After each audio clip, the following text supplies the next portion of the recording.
they've allowed me to do this, and they've sacrificed a lot for me to be able to do this. I've got obviously 4 boys, the 4 Ks there at home, and you know, they enjoy, and I really had a great time at the All-Star game. I think that's been well documented. My boys are older and they were running around, and I've been waiting a long time for that. But they need Dad at home too. But like I said, I've got a little bit of daylight left here at the end of the tunnel.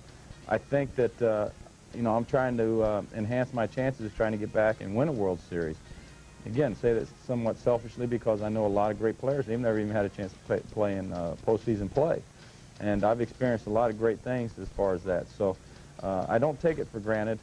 But, you know, my work habits, yeah, I could pitch down 45 and chase some records. And I don't think there's a handful that Nolan's got that no one will ever approach. But, yeah, I could do that if I would like to. I mean, we just have to wait and see what happens. You know, if I can push that 20-win column a few more times, that would be great. Maybe to have a chance at that. But,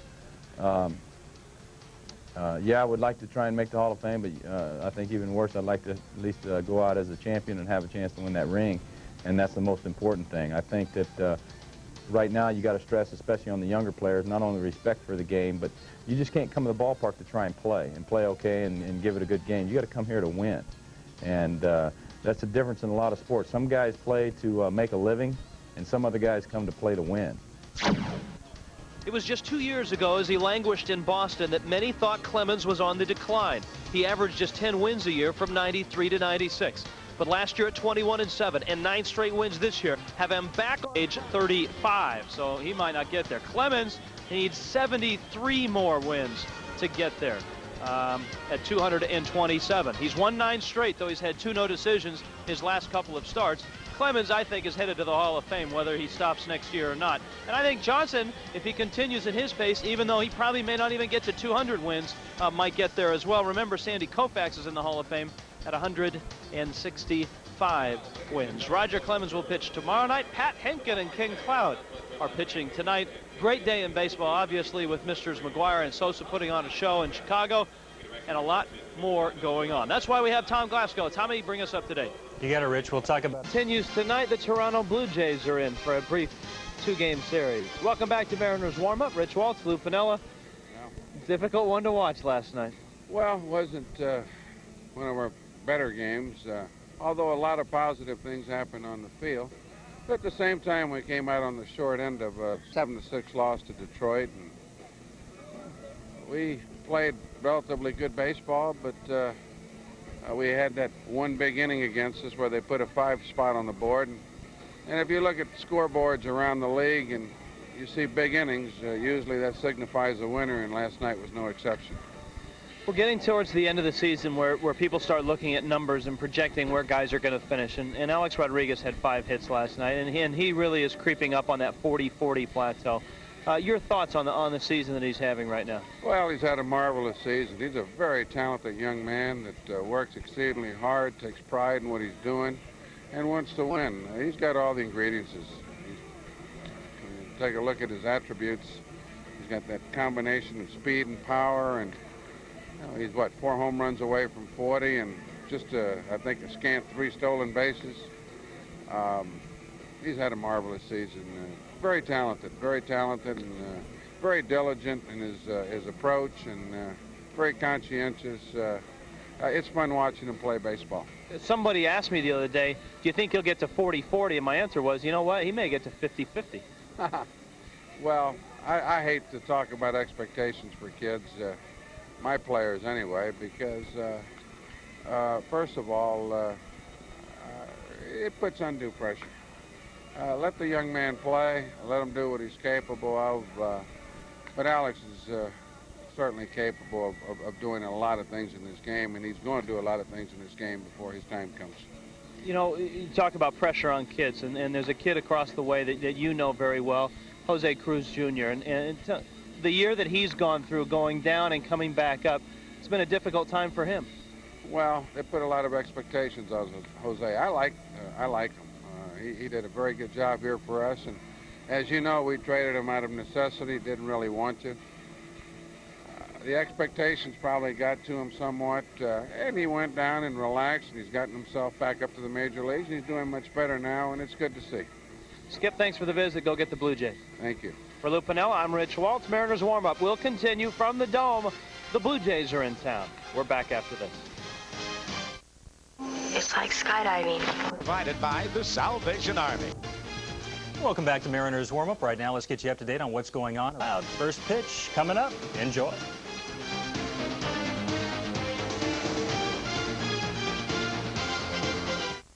Stop by him.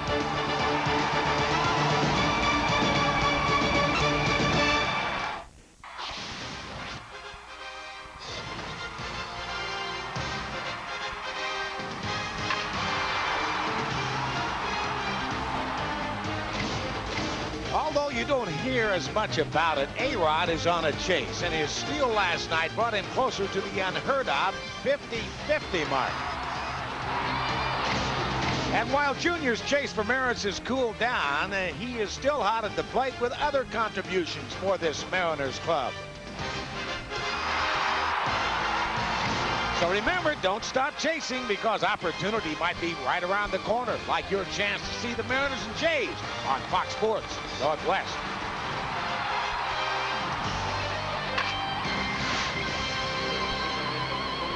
Well, the Toronto Blue Jays have flown south of the border, and they have nested right here at the Kingdome in Seattle for the first game of a two-game series. And Fox Sports Northwest welcomes you one more time to Major League Baseball. A very pleasant good evening, everybody. Dave Niehaus along with Ron Fairley. Toronto coming off a split with Oakland. The Mariners coming off a split with Detroit. And the Toronto Blue Jays kind of turned things around for the Mariners after the Mariners had swept Detroit 4 games, and I think the Mariners have a little payback coming up. Well, they do. They'd love to get right back at Toronto for losing those 2 games up in Toronto. But you got to remember one thing. The Mariners are going to be facing 2 former Cy Young Award pitchers. If they're going to win these ball games, the Mariners are going to have to keep their mistakes down to a minimum, because they're going to see some good pitching. Cy Young Award winner from 1996 will go tonight, Mr. Pat Hentgen, and he will be opposed by right-hander Kenny Cloud. So the Mariners and the Toronto Blue Jays, it's always nice when Toronto comes to town. We have a nice Canadian contingent here down from British Columbia. We'll be back and have a look at tonight's starting lineups right after this timeout.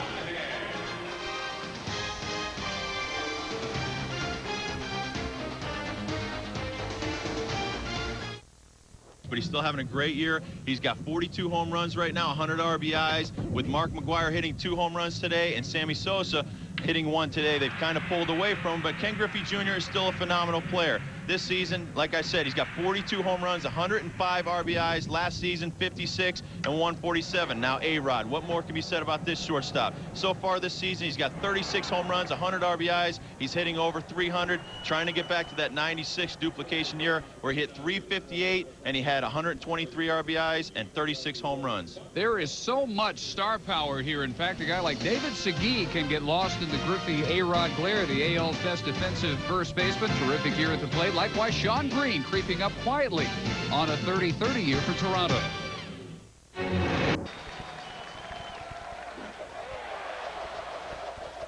Imagine that. The old Jamie Moyer changeup. You gonna swing at it?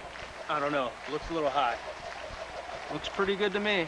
Hey, you tried that new seafood place downtown? Right, man. I'm trying to concentrate. Oh, man. You gotta swing at that. Told you. The Seattle Mariners. You gotta love these guys. Put a little something extra on that one. Fox Sports Northwest presents Seattle Mariners Baseball. Brought to you by Southwest Airlines, offering fares so low you have the freedom to fly. Southwest Airlines, the official airline of the Seattle Mariners. By your Northwest Ford dealers, home of 5 of the 10 bestsellers in America. Again, by U.S. West, so you are always connected to what matters to you most. U.S. West, proud sponsor of the year 2000 Olympics. Life's better here. And by Miller Genuine Draft, who reminds you it's time for a good old mackerel brew. Yesterday in Oakland in an afternoon game, the Oakland Athletics brought out the long ball. They hit 6 home runs against the Toronto Blue Jays, the most home runs they have hit this year, to knock them off by a score of 9-5 and go to split in their 2-game series. And of course, last night here in Seattle, the Mariners falling again to that 1-run jinx as the Detroit Tigers beat them by a score of 7-6, and the Mariners only 4-20 now in one-run games. This also is a two-game series. Well, not going to see that many two-game series next year as you did this year, and I think everybody is going to welcome that. The Mariners take the field, and right now let's have a look at tonight's starting lineups. All right, let's check out the Southwest Airlines starting lineup for the visiting Toronto Blue Jays. It'll be Stewart, Green, Canseco, Delgado, Cruz, Fernandez, Fletcher, Grebeck, and Gonzalez. Stewart tied for third in the American League with 37 stolen bases. Canseco having trouble the last 10 days. And Delgado seems to wear out Mariners pitching this year, batting .382. Kenny Cloud on the mound has won 4 of his last 5 decisions, has a record of 7-8 on the year with an ERA at 5.95. He worked in 124 innings, hits, walks, and strikeouts. And defensively for the Mariners tonight, it'll be Monahan, Griffey, Buhner in the outfield, Davis, Rodriguez, Coors, Segui around the infield. Oliver will be behind the plate. And on the mound, as we mentioned, the 23-year-old right-hander Kenny Cloud. As we pointed out, this will be his 24th start of the year. In his last outing, roughed up a little bit. He lost 14-2 against the Chicago White Sox, and he lasted just 5 1/3 innings. He allowed 8 runs on 9 hits, did not walk anybody, while striking out 3. So Cloud, as we mentioned, has won 4 of his last 5 decisions, and that covers 7 starts. And he had a blister a few outings ago on his throwing hand, the middle finger of his throwing hand, but that seems to be okay now. And so Cloud back to throwing that pretty good fastball and throwing that hard slider that we have seen him develop over this season. Kenny Cloud can't seem to get away from getting matched up with Cy Young Award winners against the Toronto Blue Jays back on the 18th of May. He was matched up against Roger Clemens, although he had no decision against Clemens. The Mariners did beat Roger Clemens that day by a score of 9-4, and the Rocket will be on display again here tomorrow night against Billy Swift. But Cloud again up against a Cy Young Award winner in Pat Hentgen from 2 years ago. And here is Shannon Stewart stepping in to lead it off. The left fielder hitting .271 on the year. The Mariners trying to get back to 10 games under 500, and the Blue Jays are a game over 500 and underway with a foul ball at the plate at 7:37 Pacific Daylight Time. And Timmy Johnson, his first year as the skipper of the Toronto Blue Jays. And a high pop-up into right field, and Jay Buhner is going to have plenty of time. So 1 down. The Mariners today have a new pitcher. Jose Paniagua has been called up from Tacoma. David Holdridge was sent down to Tacoma today. There is the move. At Tacoma, 44 games, a 3-1 record, and a 2.77 ERA, and there he is. No, he will not be making his major league debut when he appears in a ball game. He has appeared in a dozen or so games with the Montreal Expos in his career. Young man is from the Dominican Republic. As a matter of fact, he'll celebrate a birthday tomorrow. He'll be 25 tomorrow. That's Jose Paniagua. His name in Spanish, Paniagua, bread and water. 0-2 the count on Sean Green with an 8-game hitting streak.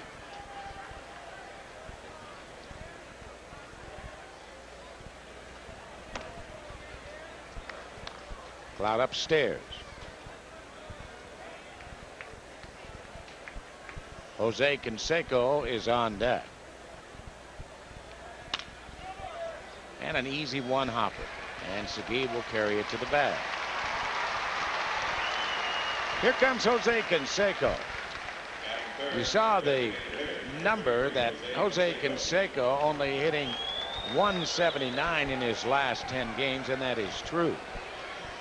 But when he has hit the ball, 10 of his last 29 hits have been home runs. Of course, Jose Canseco and Barry Bonds, the only 2 men to have 40-40 seasons, and A-Rod should make that easily this year. See the numbers for Jose Canseco here this season. Home runs, stolen bases. It's all or nothing. He swings for the fences just about every pitch. 1 ball, 1 strike. It behooves Cloud in this case to keep the top 3 off the bases. That's a little bit inside. The top 3, Stewart, Green, and Canseco, have 90 stolen bases between them. 37 for Stewart, 26 for Green, and 27 for Jose Canseco. A mile high. And Joey Cora roosting under it. And that will be that here in the first inning. An easy first inning. 1, 2, 3 for Kenny Cloud. The Blue Jays don't score. We'll go to the bottom of the first after this word from our friends at Southwest Airlines.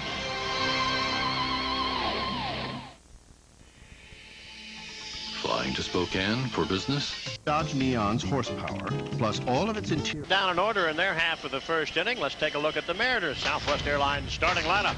Here's the way that Lou is going in tonight's ball game. It'll be Cora, Rodriguez, Griffey, Martinez, Segui, Buhner, Davis, Oliver, and then Monahan.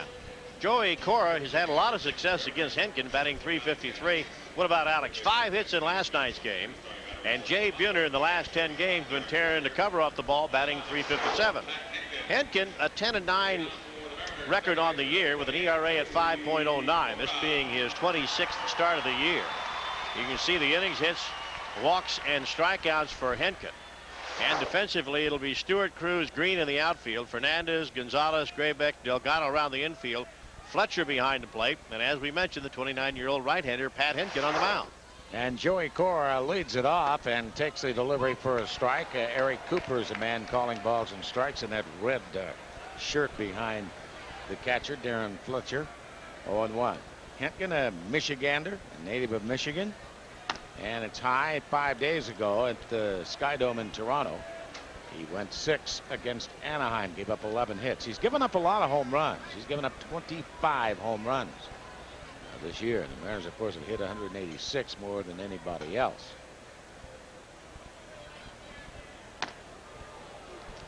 Two and 1 the count. The line in his last start against the Angels, 11 hits in 6 innings, 6 runs. Well, he's been struggling here in recent games. He lost 4 of his last 5 decisions. Cora into the gap, but I think it's going to be high enough that Cruz will get over under. And Jose Cruz Jr. makes the easy catch. But getting back to Pat Henkin, he's dropped 4 of his last 5 decisions, and when he has problems on the mound, which is not that often, but all of his problems are based around his fastball. He must locate the fastball. And if he does not, that's when he gets into trouble. But if he locates the fastball, can be a very tough customer to beat. But that's where his problems all stem from. Well, including tonight's game, there are 39 games left, and Alex Rodriguez pops it up. Didn't even give me a chance to talk about it. Swing at the first pitch, and in foul territory, Delgado will make the catch. But Alex Rodriguez is 14 home runs away from 50. And he is 13 stolen bases away from 50. Improbable, yes. Impossible, no. But that would be unbelievable. No man has ever had 50 home runs and 50 stolen bases in 1 year. Here comes K.Griffey Jr. Alex a little anxious there. After going 5 for 5 last night, pops the first pitch up. Boy, that would be unbelievable. 50-50. Only 2 guys in the history of the game have gone 40-40. Junior taking a strike. You've probably heard Big Mac hit 2 today. And Sammy Sosa hit 1 in their head-to-head meeting in Chicago. So McGuire with 49, Sosa with 48. And the Cardinals beat the Cubs 8-6. Junior sitting on 42 right now.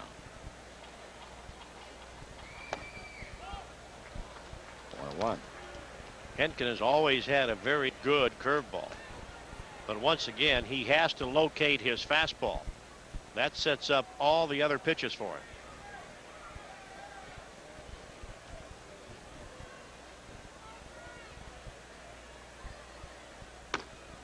little bit inside. 3-1.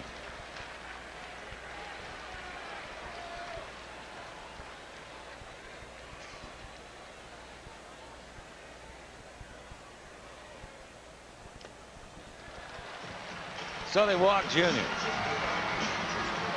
They don't want to mess with him, and they will take their chances with Edgar Martinez, who's been on a tear of late also.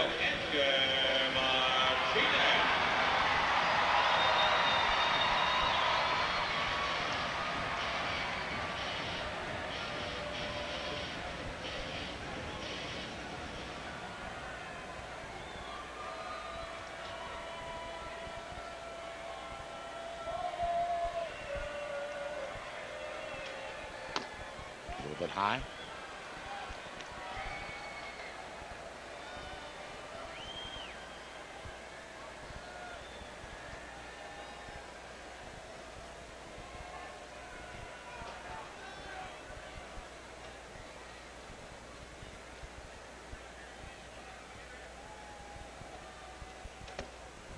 That's on the outside corner. Hit in a pretty good sized leg kick.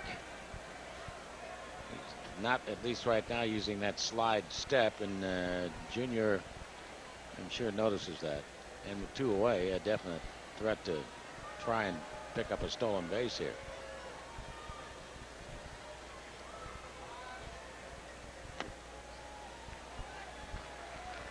Two and one.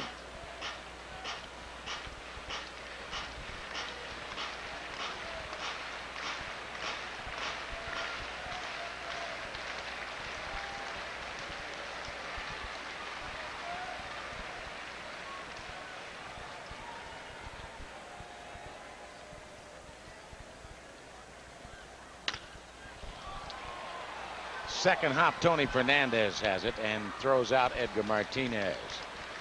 Junior's left over at first base.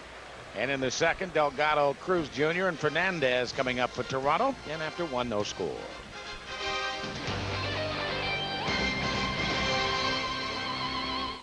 Shop at Safeway and play $1 Million Baseball Magic. And if your name appears, you could win $1 million if a Mariners player hits for the cycle during today's game. Fox Sports News this morning. Woo! With highlights and scores, plus our up-to-the-minute Fox Sports News ticker with all the latest breaking stories every half hour. Hot off the grill. We are cooking. Got 30 minutes? We've got your sports. Fox Sports News this morning. Weekdays starting at 6.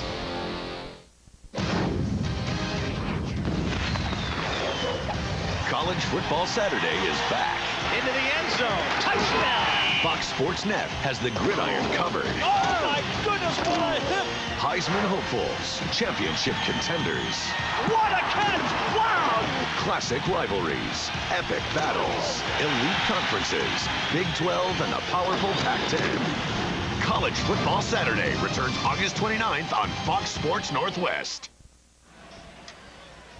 Well, here we go as we go to the second inning of play. The newly named captain of the Toronto Blue Jays, who was named captain when the Mariners left, Carlos Delgado, will step in and lead it off.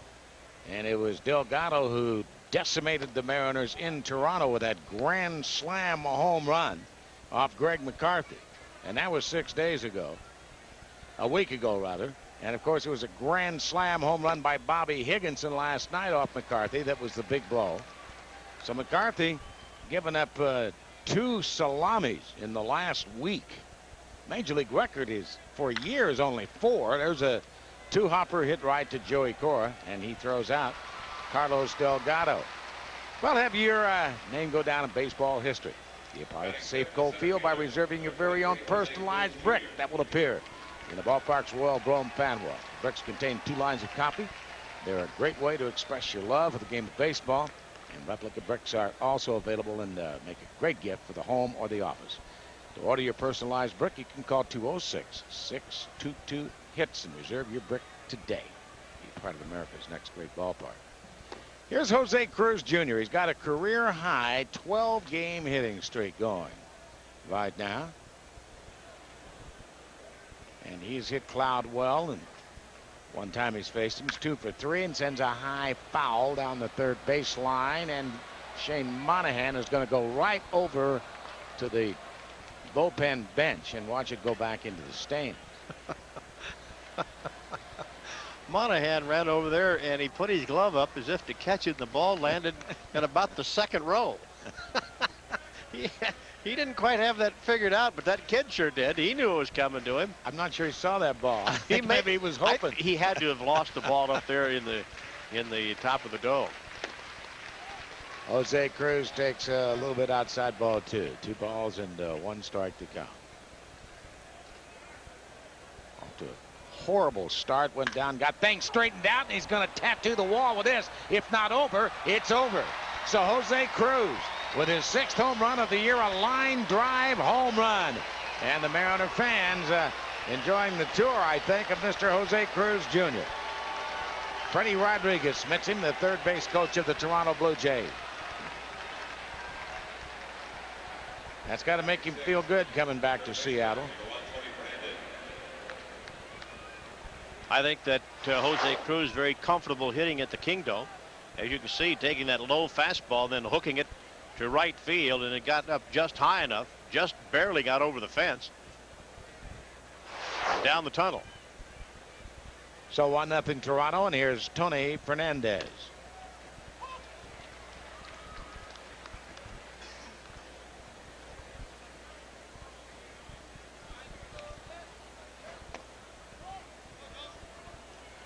One ball and 1 strike.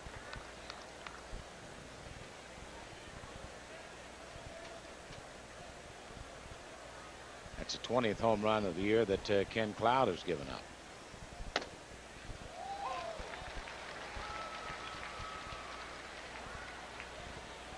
Billy Swift and Roger Clemens tomorrow night, and then the White Sox are in for 4.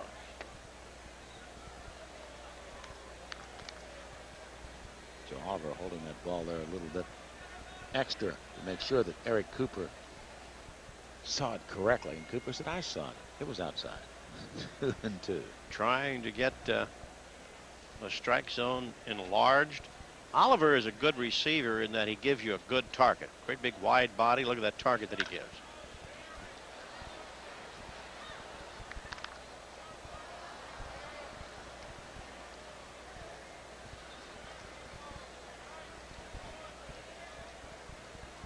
Joe's a big man.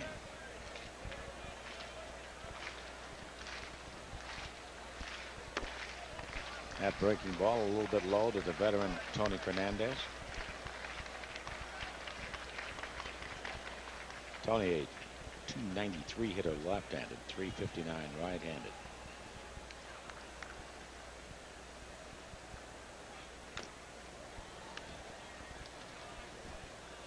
Cloud looking to even his record at 8-8. He can win 3 more ball games. He'll be obviously a 10-game winner, and the Mariners will have 4 10-game winners, 4 guys in double figures in wins for the first time in their history. Billy Swift winning in his last outing to win his 10th. Join Lucero and Moyer. There's a little pop-up into left field, and A-Rod out to make the catch. That was a heck of a play by Alex, because as soon as that ball was hit, Alex took off running into shallow left field, and he ended up at the exact spot where that ball came down. Look at this play right here. That is one heck of a play, showing a great deal of range. Alex Rodriguez. And great concentration. You're right. He, at the crack of the bat, knew he had it, I'm quite sure. It was a pretty catch. Here's Darren Fletcher, the catcher, taking outside ball 1. 1 ball and no strikes. Alex Rodriguez makes that play as well as anyone. And we have seen him make spectacular plays, diving for pop-ups into shallow left field. It's another day at the office for A-Rod.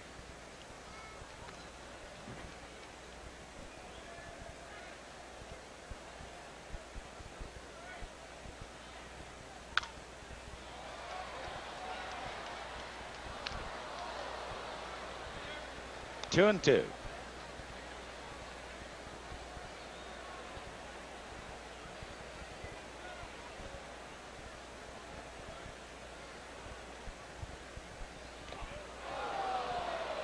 Down Low and inside to Darren Fletcher, so the count is run out now.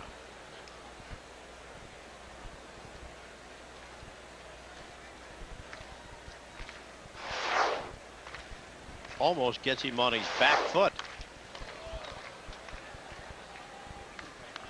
Funny how a lot of the hitters can get the front foot out of the way, but they can't get the back foot out of the way.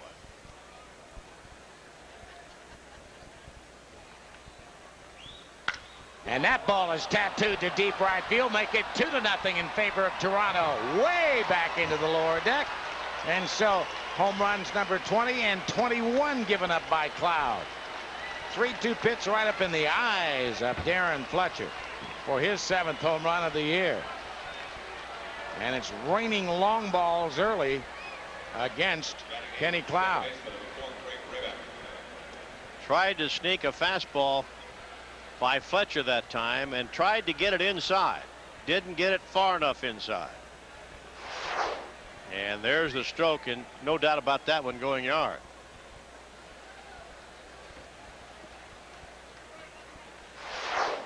That's 160 home runs now hit by the Blue Jays. Craig Graybeck, the hitter, and takes it out of the strike zone. Ball 1, 1 ball and no strikes. Ouch, that got him on the foot.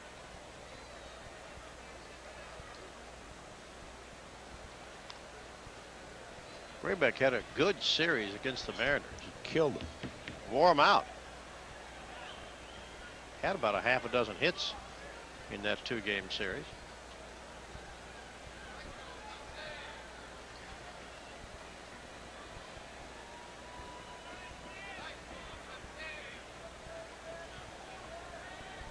He's still hurting.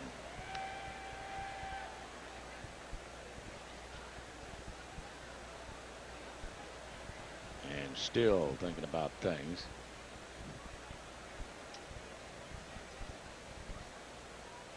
A little bit low.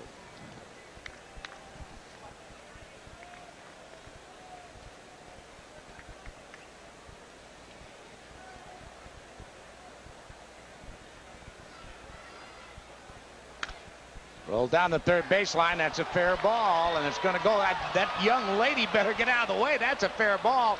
It was touched, and it's going to be a ground rule double. That young lady, the ball girl down there, went after it. She thought it was a foul ball, and that's going to be a ground rule double. Probably would have been a double anyway, but with Graybeck's speed, it might have been a triple. Ah, yes. Look at it one more time. That ball goes right over the top of the bag. Lands in foul territory. Didn't make any difference. The ball went over the bag in fair territory. And then I don't know whether the ball girl touched that ball or not. She made a heck of a try. Yeah. She touched it. I think she touched it. If she didn't touch it, I don't think they would have called it a ground rule double. Oh, yeah. She got a piece of it. And from the... Well, I don't know whether Rosie got a glove in that or not. Hang in there, young lady. She is embarrassed.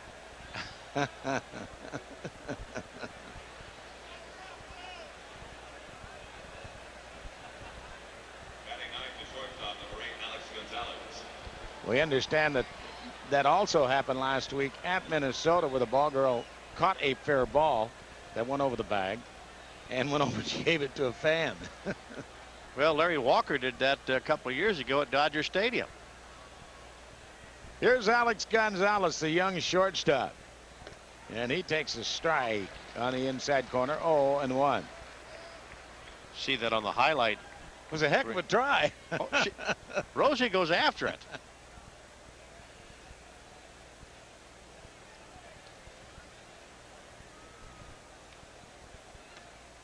Strike 2. 0-2 on Alex Gonzalez, young shortstop from Miami, just as Alex Rodriquez is. They didn't grow up that far apart, didn't go to the same high school. We're from the same neighborhood. And a fly ball to Jr., and that ball is fairly well hit too, but Jr.'s got the time to get back there.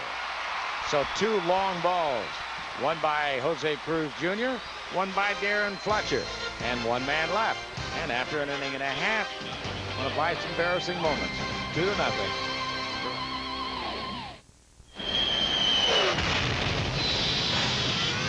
Well, the long ball, the Toronto Blue Jays exerting their power in the top of the second, and here comes David Segui as we go to the bottom half of the second inning. And Mr. Hentgen's delivery is right there, down the middle, to David Segui.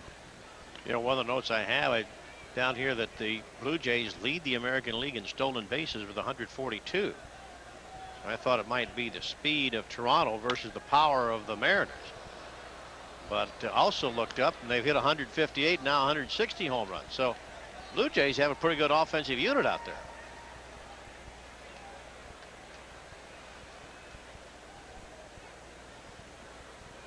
Toronto Blue Jays and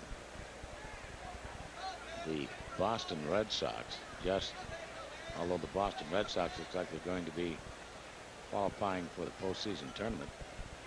As far as winning the division title, forget it. The Yankees are just setting all kinds of records and probably will make Major League Baseball history this year. They're winning more games than anyone in history, the record 116.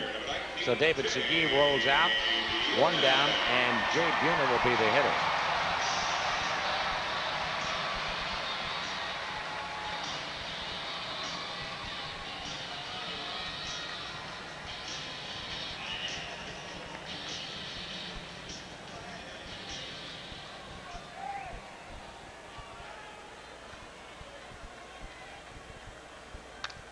Well, this time next year, you got a good look at Jay Buhner digging himself a toe hole with those shoes. He'll have on different shoes than he has on right now. He'll be on grass at Safeco Field, which is 328 days away.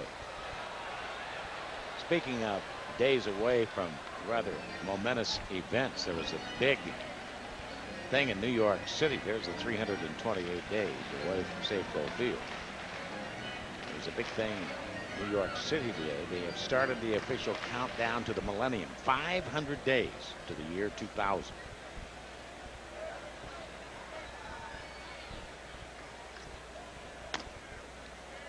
One and 2 on Jay Buhner.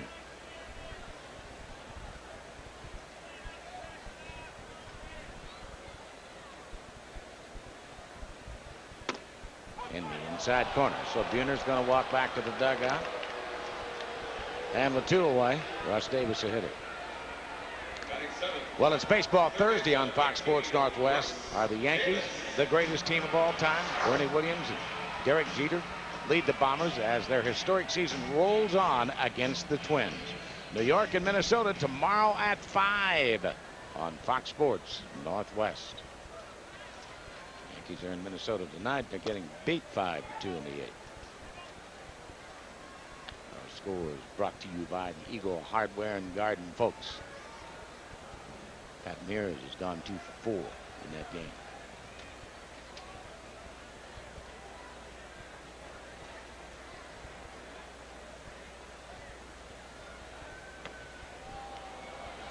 Hentgen's got a good breaking ball tonight. Although that was out of the strike zone, it badly fooled Russ Davis.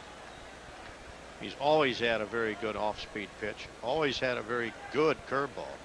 And boy, has he been durable over the years.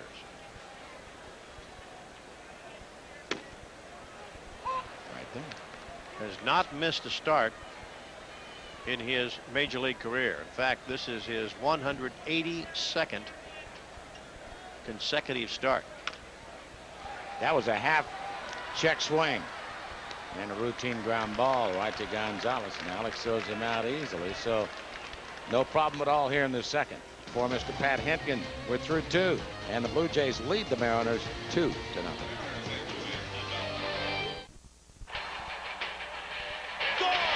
U.S. West update. Indians and Rangers at the ballpark in Arlington. Grade D coming up. Tom Goodwin at the plate. Omar out of nowhere making the stop, getting the force on Royce Clayton. However, Texas gets the win. And welcome back to the Kingdome, where we move into the third inning of play, the second time through the lineup now for Mr. Kenny Cloud. You'll face Shannon Stewart, Sean Green, and Jose Canseco. If you just joined us, 2 long balls, one by Jose Cruz Jr., one by Darren Fletcher. That's the difference in the game.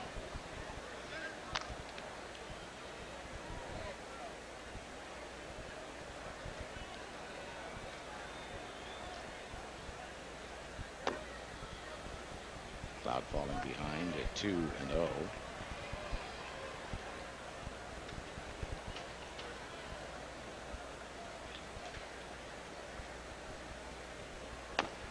And make it 3-0.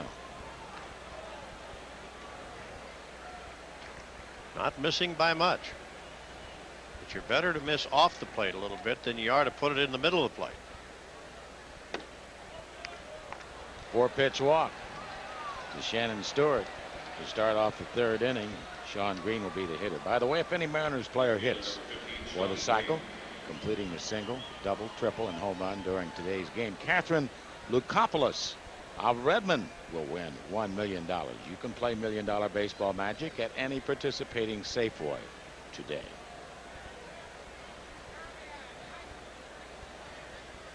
Sean Green rolled out easily to David Segui in the first. Cloud on the outside corner with his first strike of the inning. Here's where the Blue Jays can be tough, because Shannon Stewart, as you pointed out, 37 stolen bases. That's tied for third most in the league. They like to run at the top part of the order.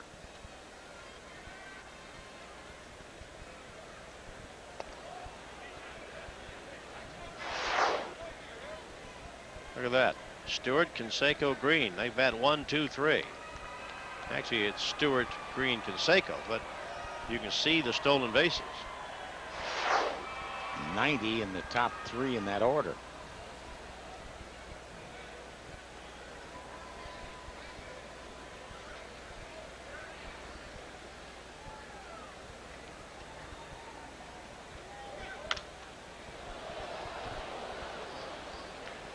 Shannon Stewart 3 or 4 steps out on that carpet. Looked like he slipped a little bit. I don't know if he was going or not.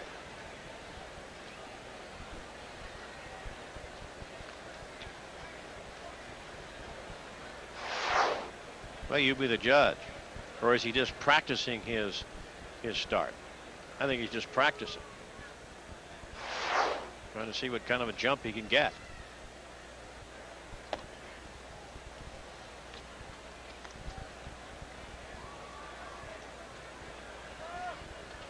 One ball, 2 strikes of count on Sean Green.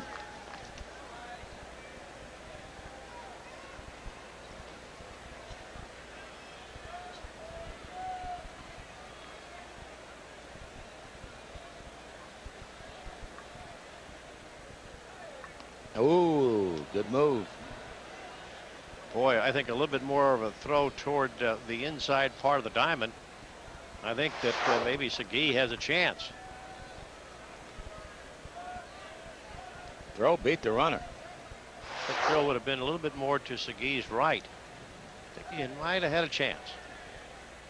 There he goes. The pitch is swung on and hit to deep left field. Going back, Monahan to the track, to the fence, makes the leap, and it's gone. Another home run. That's already 3 for the Toronto Blue Jays, who now lead it 4-0 as Sean Green goes the other way into left field. And still nobody out here in the third. And Sean Green, number 24.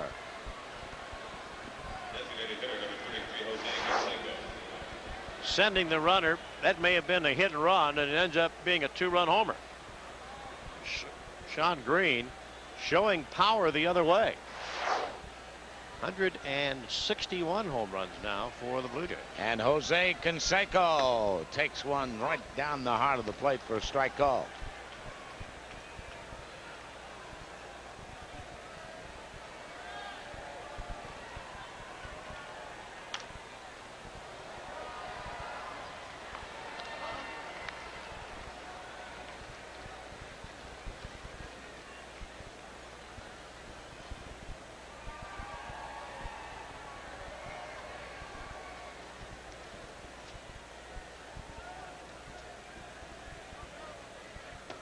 Canseco's one of those guys that, and McGuire goes in that class too, that looks good even when he takes a swing and misses.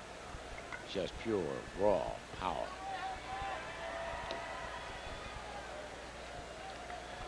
Two and two. Probably swings as hard a pitch as anybody in the league. I think Mo Vaughn is in that category. But certainly Jose Canseco airs it out every time he swings. 3 and 2. Cloud's really struggling here in the second.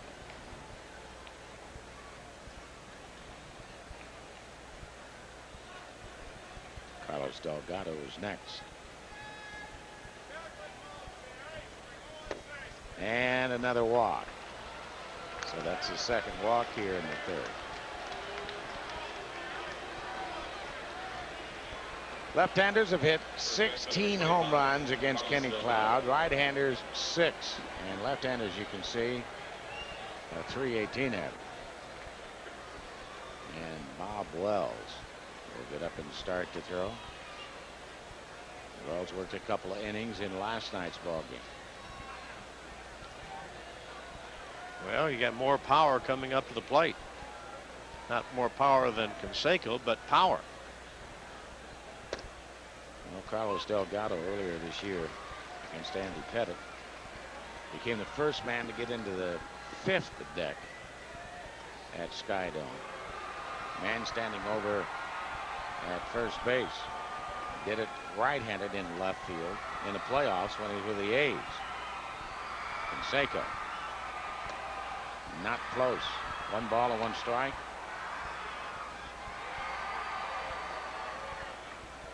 Against the Mariners, he has worn them out.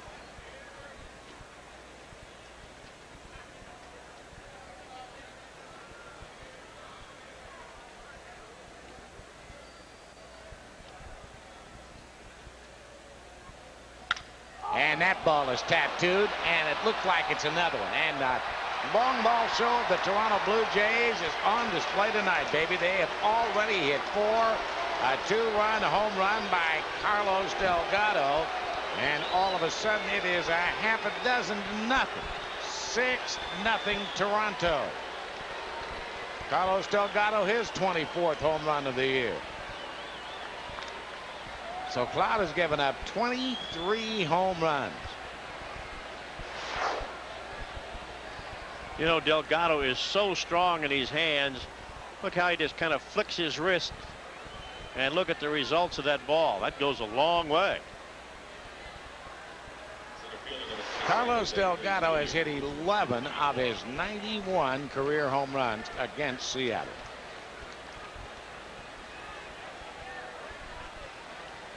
And here comes the steamer, Stan Williams, and they've got the right finger pointed down toward Stanley does, down toward the bullpen. They're going to bring in Bob Wells. So it's a short night for Kenny Cloud as he goes only 2 innings, plus 4 hitters here in the third, and he gives up 2 2-run home runs, and he leaves trailing big.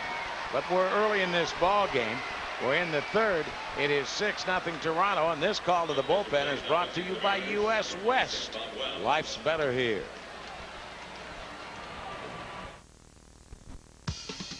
Let's calculate all you get on a Dodge Dakota. Blue Jays lead it by a score of 6-0 as we go here in the top of the third inning. And Kenny Cloud a little bit upset with himself tonight. 56 pitches thrown in the ball game, going 2+ innings, 6 runs on 5 hits, and he gave up 4 home runs in tonight's ball game. Here's the man who started his troubles back in the second inning, J.Cruz Jr. And he takes the Wells delivery on the outside corner for a strike, and a broken bat ground ball. 2-hopper hit to Segui, and Wells covers.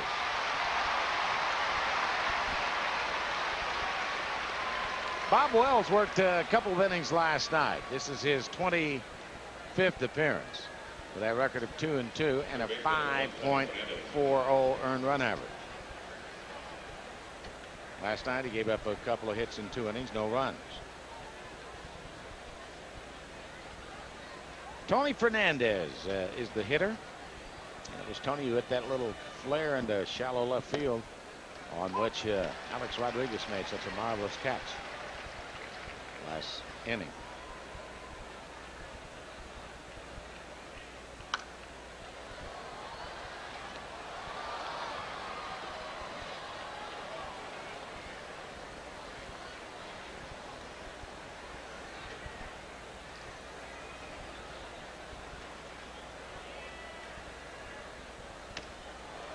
Chin music that time for Tony Fernandez.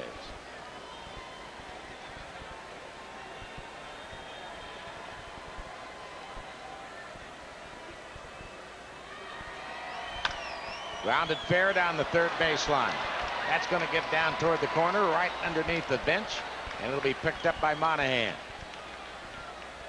So Fernandez stands at second base.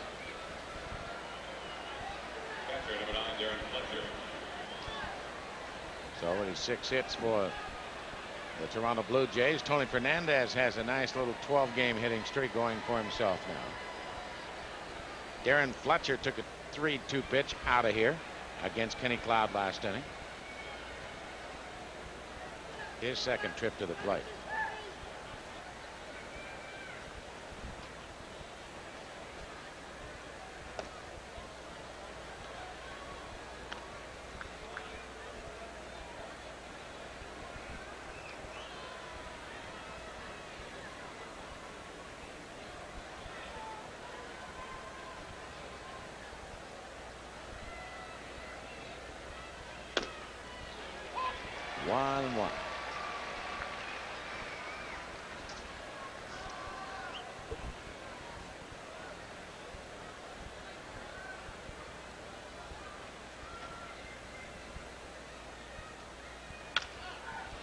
And another base hit.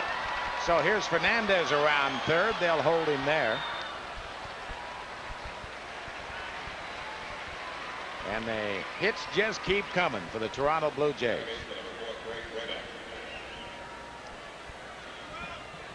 Craig Grayback drilled one right over the bag at third as you get another look at this base hit by Darren Fletcher.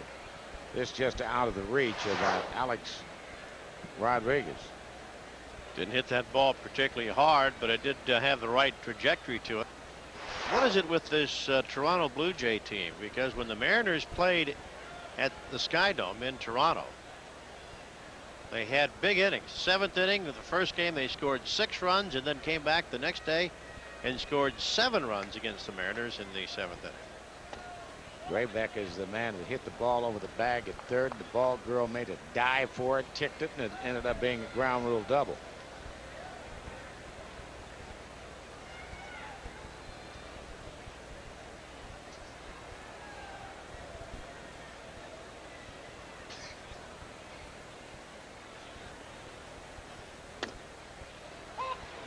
One. I have an idea that we're going to, as you get a look at Kenny Cloud mulling matters over, I have an idea we're going to see the Mariner debut of Jose Paniagua before the evening is over.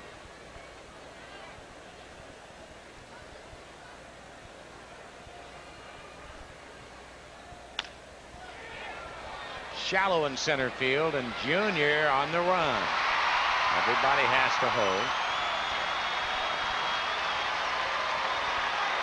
And Alex Gonzalez will be the 9th man to come to the plate for the Jays here in the 3rd.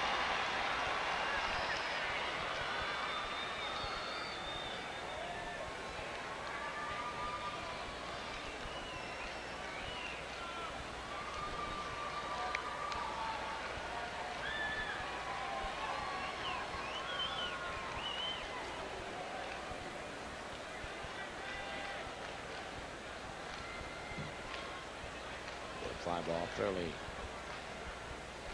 deep right center field.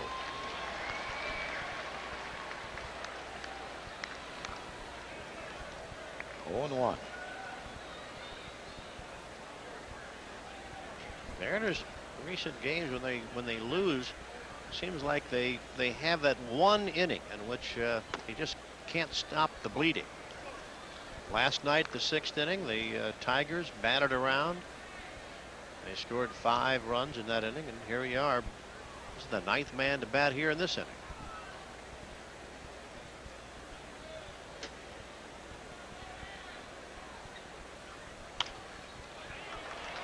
Wells is going to get out of it here as Joey Cora drifts out and makes the catch. But 9 come to the plate. 2 2-run home runs, a 4 spot up, and as we go to the bottom half of the 3rd, it's now the Blue Jays 6 and the Mariners nothing. How many tires does it take to celebrate this man's 100th anniversary? With a lot of wood to chop, so to speak, as we go to the bottom half of the 3rd inning, and Joe Oliver, Shane Monahan, and Joey Cora will try and chip away at a mighty tough customer, Mr. Pat Hentgen.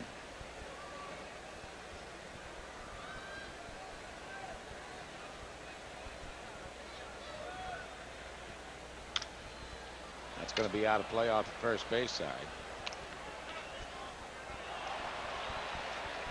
Well, we said one of the big keys for Hentgen, and that is his ability to locate the fastball. Obviously, in the first 2 innings, he's done a good job of just doing that.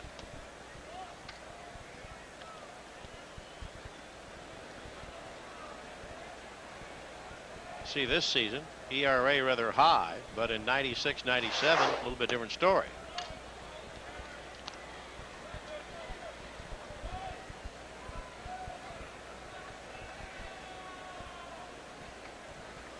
Not missed starting assignment in his major league career.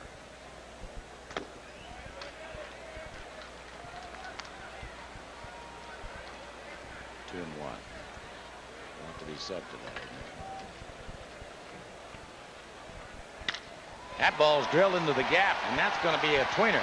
It's going to take a hop. It's going to take a hop right off the logo of the Seattle Mariners in left center field.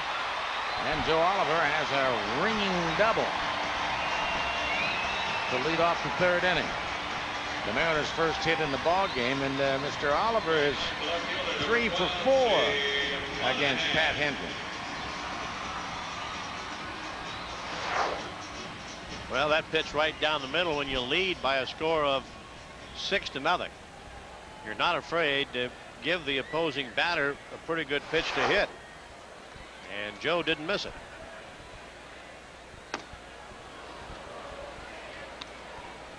Monahan got a fastball and came up empty.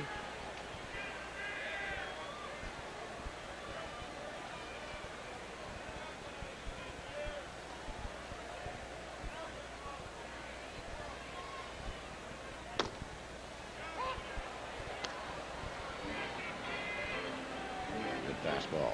Quickly, Shane is down 2 strikes.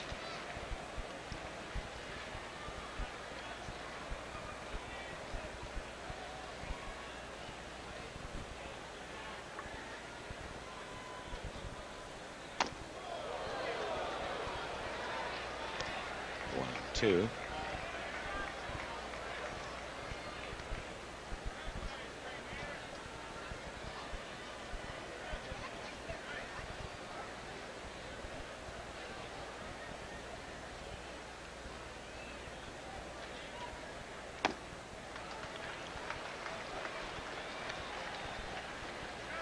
Like Hentgen trying to overthrow that ball just a little bit. Trying to get something extra, and it was very high, very outside.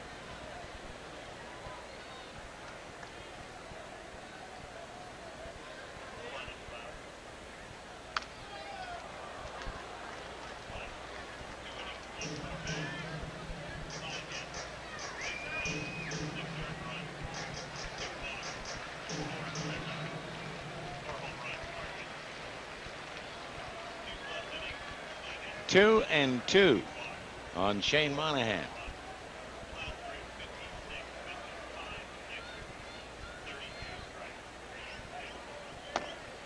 A pretty good eye by Monahan. He has taken the count full after quickly putting himself in a deep hole with 2 strikes. The count is 3-2 now.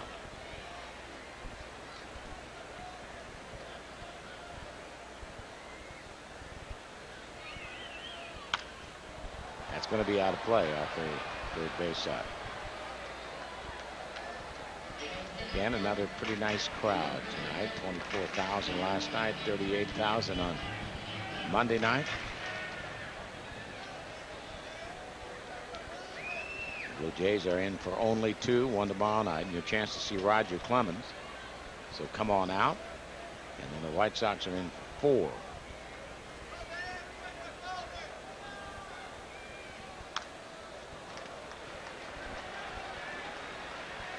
Monahan's an awfully likable kid. Went to Clemson. Of course, you know his hockey background. Got quite a bit of publicity when the Mariners were in Toronto. He went to the Hockey Hall of Fame, where his grandfather and great-grandfather are enshrined. Bought a jersey, I believe, of his grandfather, Bernie Boom Boom Jeffrion, and his great-grandfather, Howie Morenz,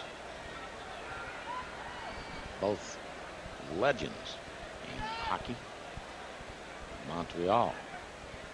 And his dad also played for several clubs in the National Hockey League.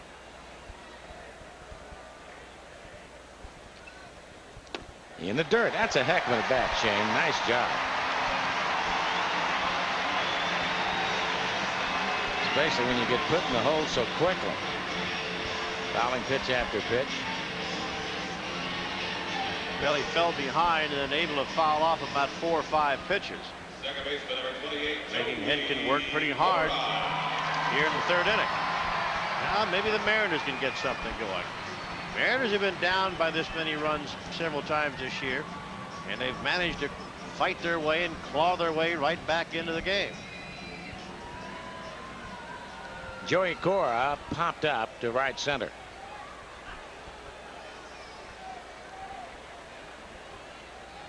He's only at bat. Fastball a little low.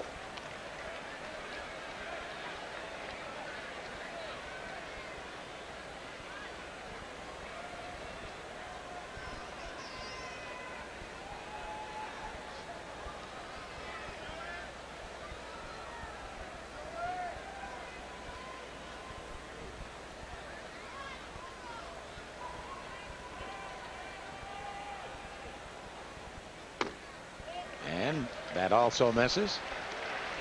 It's driving manager crazy. You get a 6-0 lead. Tony Fernandez going to try and settle down Pat Henkin, and Tim Johnson not too happy with what's happening right now.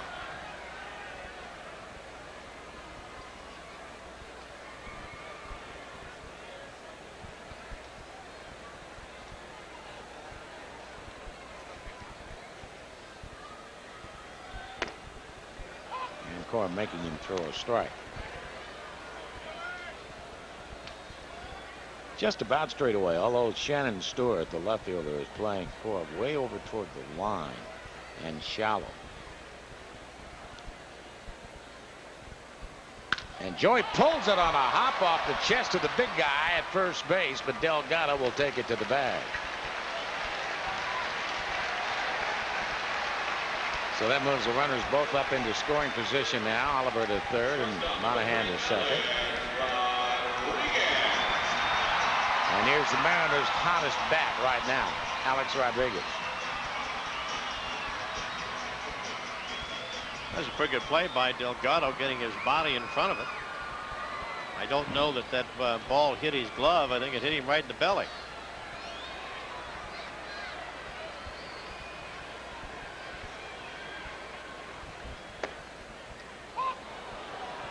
A-Rod, who swung at the first pitch last time, takes a strike.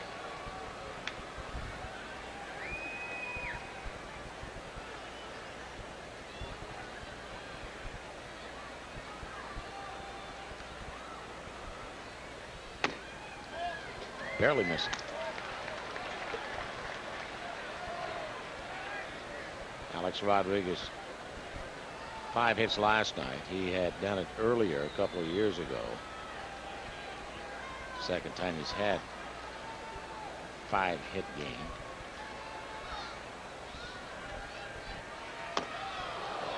Do you have any 5-hit games, Rick? Yeah. I had one of those. That's hard. Sometimes you don't get up 5 times. Well, it's true. I went 8 for 8 once. Is that right? Yep. In one game? No, doubleheader. It's a nice day's work. Or 2 games, brother. Back-to-back game.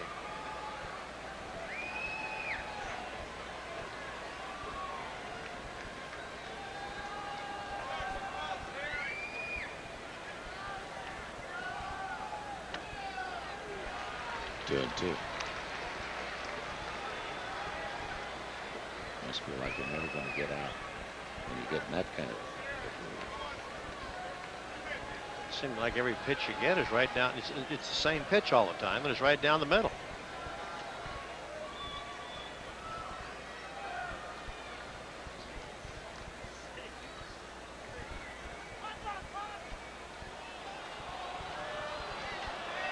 Time granted by Eric Cooper.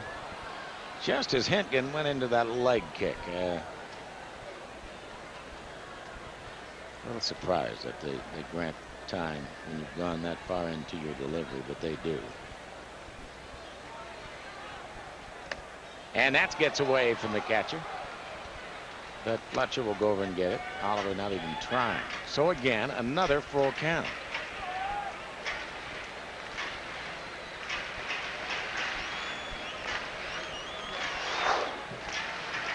Setting up outside in the dirt.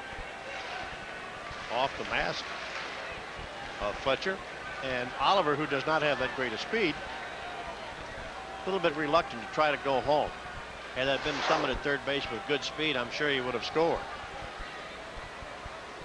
A-Rod again will put this ball in the stands.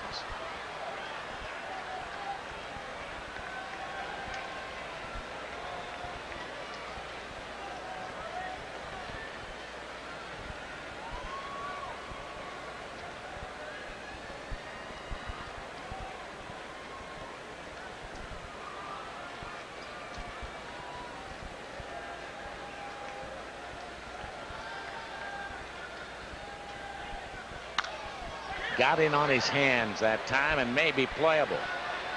First baseman Carlos Delgado will make the catch. So 2 outs.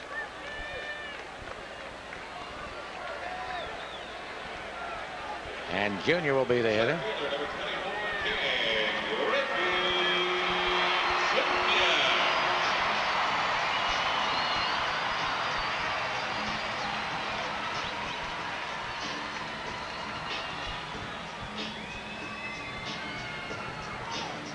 First base open.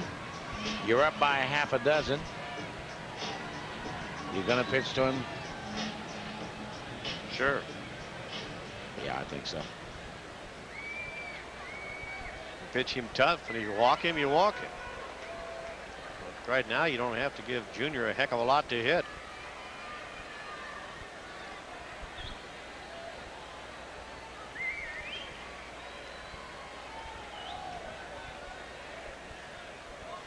Junior hasn't been getting a heck of a lot to hit for a long time. He was walked in the first inning. That's on the outside corner.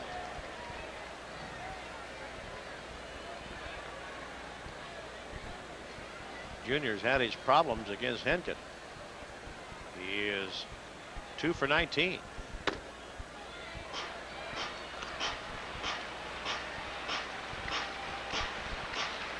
One of the 2 hits, a home run.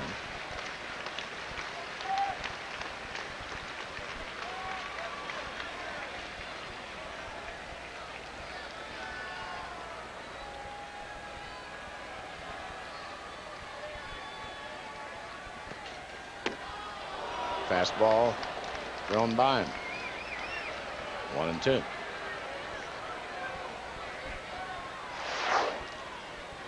Look at this fastball. Try to run that ball away. You see Junior swinging under, trying to lift the ball. And could not quite catch up to it in time.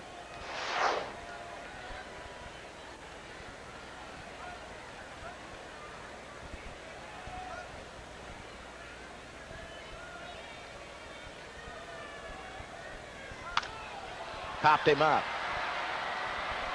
Long run for Shannon Stewart, but he's going to get there to make the catch in fair territory, and so everything just kind of goes poof for the Mariners here in the third inning when they had the first 2-minute board, but they leave them out there. And after 3, it's still 6-0 Toronto. Unlike other airlines, Southwest doesn't limit seats for frequent flyer award tickets. So if we've got a seat, it's yours. Are you kidding me? The run for 61. We are there from every angle. Fox Sports News Primetime. Weeknights at 10. Check local listings.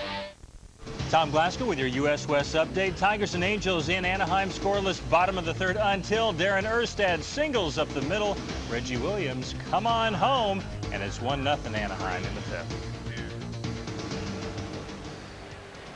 Well, Bob Wells will start off with the top of the list because 9 came to bat in the third inning, and Wellesley dealing to Shannon Stewart upstairs. Ball 1. Stewart, Sean Green, and Jose Canseco in that order.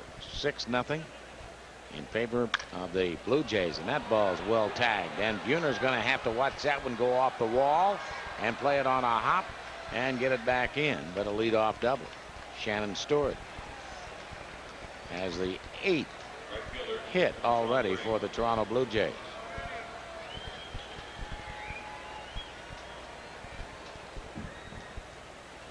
Sean Green was the first of the 2-run home runs hit against Kenny Cloud in third.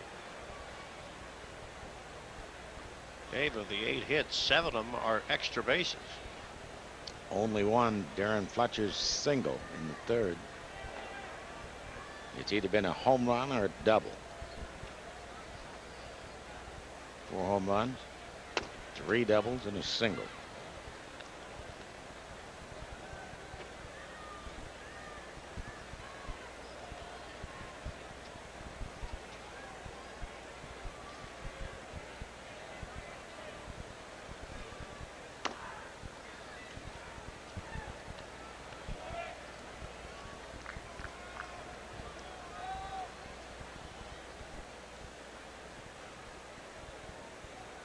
Green looking for a fastball here, 2-0. Gets a breaking ball, but it's high, ball 3. 3 balls and no strikes.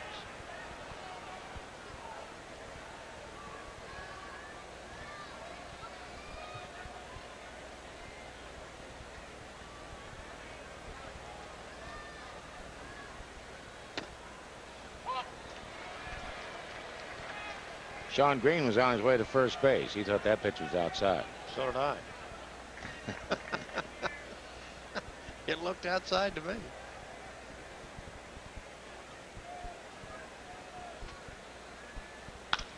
And a high fly ball to right field, and Sean Green has hit another one out. You believe that? Another 2-run home run, and the Toronto Blue Jays now making this an absolute rout. It is 8-0 Toronto. Sean Green with his second 2-run home run of the game, and the Toronto Blue Jays with 5 long balls. Unbelievable.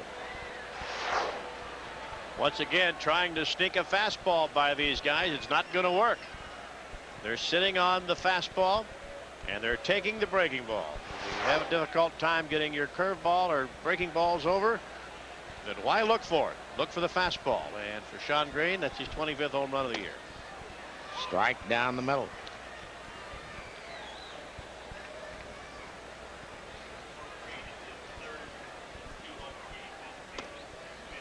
Sean Green's been hitting them in clusters this year. It's the 3rd time this year that Green has hit 2 home runs in a game, and the 5th time in his career.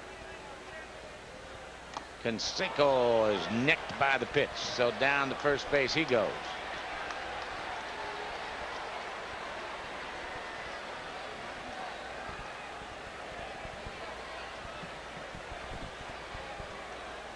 Carlos Delgado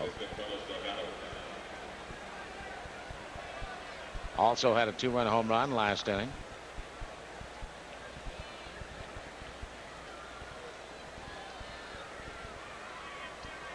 checking on the Toronto record for most home runs in a game. The Mariner record we know is 7. Toronto's already hit 5.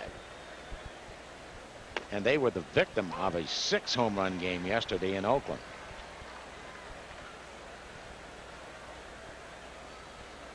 One strike on Carlos Delgado.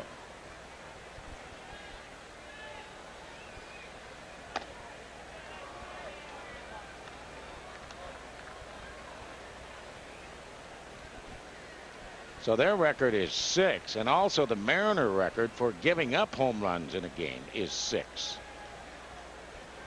And we're only in the 4th inning.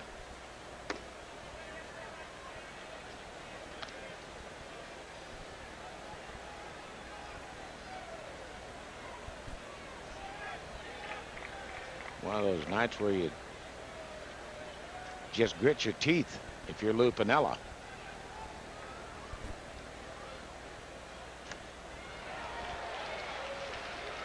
Two and two.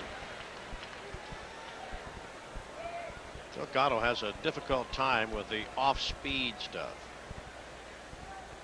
I think you go at him either real hard or real soft. In between speeds, he'll clobber it. Wells looks to me like he's tired.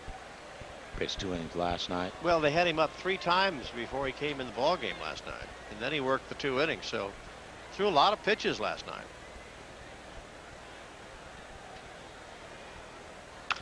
That pitch is hit to left field, but playable. So Monahan handles it for the first out here in the 4th, and J.Cruz Jr. will be the hitter. Let's check and see what's happening in the American League. First of all, at Oakland, the Athletics shutting out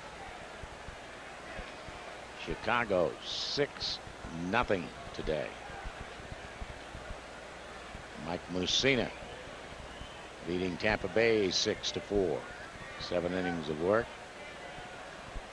Baltimore continues to play great baseball since the All-Star game. Texas today knocked off the Cleveland Indians. That ball game back down in Texas after Texas got beat a doubleheader in Boston. Day-night doubleheader yesterday. 1 ball and 1 strike.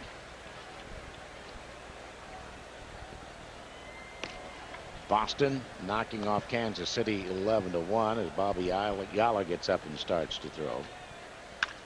And right up the middle, another base hit. Jose Cruz 2 for 3. Wells is done. That's 4 hits in the inning off Bob Wells. I think they're waiting for Ayala to get loose in the bullpen. Tony Fernandez double the left field. Already 10 hits for Toronto.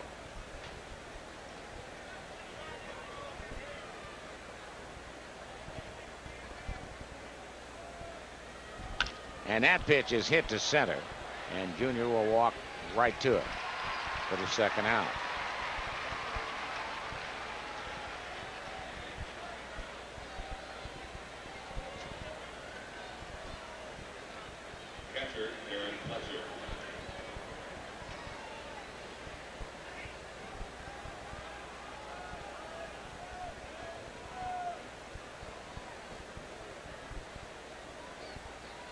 Aaron Fletcher with that wide open stance, he's perfect. Home run and a single.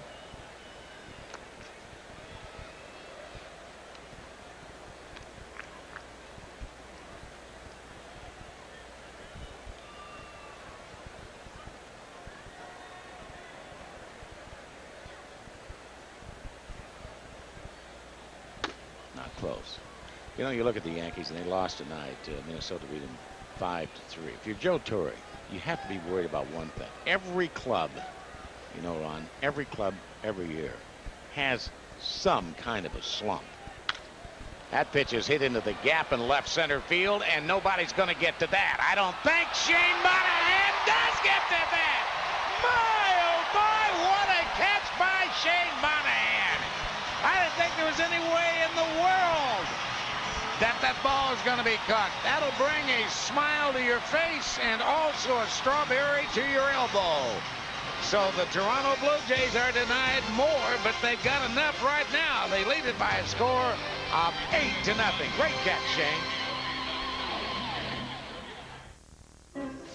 Well, Mr. Peterson, it's like this. There's questionable viscosity penetration in the ring. Beavers and Ducks. Sundays, Oregon State takes the field, giving every challenger a run for their money. Plus, the Rose Bowl-tested Cougars will be charging hard for another trip to Pasadena. Followed by the Purple Gang. Lambright's crew starts fast and plays tough. And Monday nights belong to the Ducks as they swat paint for another postseason berth. This Pac-10 college football season, Fox Sports Northwest is going to light your fire. Edgar Martinez now will try and get something generated for the Mariners. If anything can ignite them, it should have been that catch by Shane Monahan. What a thing of beauty. And the ball hit by Darren Fletcher. Edgar taking a strike.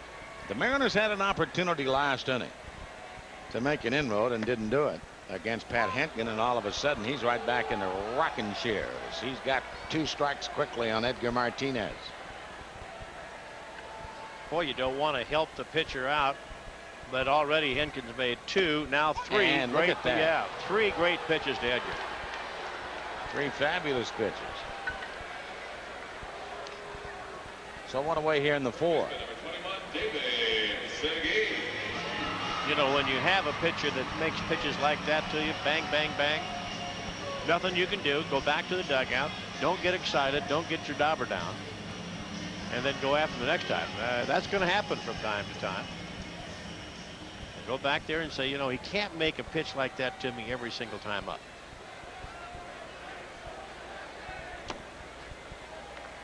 Segui takes down Mo.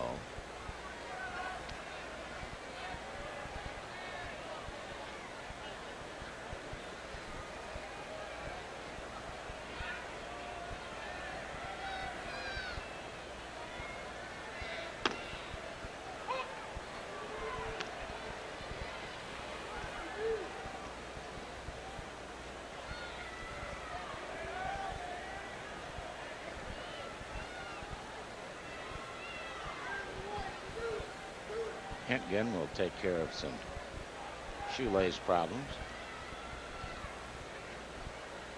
We were off just a skosh on the Toronto home run.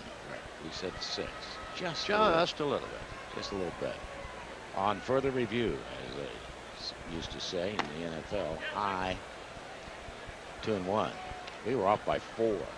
Toronto hit 10 home runs in a game at Toronto in 1987 at the old ballpark against the Baltimore Orioles. 10 home runs in one game, which also, in other words, a major league record, ties a major league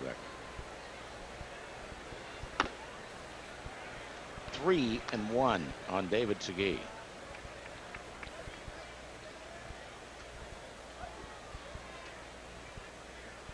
They've already hit 5.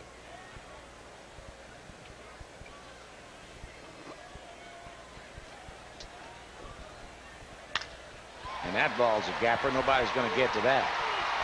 But Jose Cruz Jr. is going to hold it to a long single. That's a great play by the youngster from Rice. That ball was a perfect shot into the gap. And Cruz, great speed, got over there and cut it off and kept Mr. Segui to a long single. I thought as soon as Segui hit this ball that was going to be a double. Segui running to first base. I mean, he wasn't loafing. He was going hard, but Cruz cut it off, made a very good play. Here's Buhner.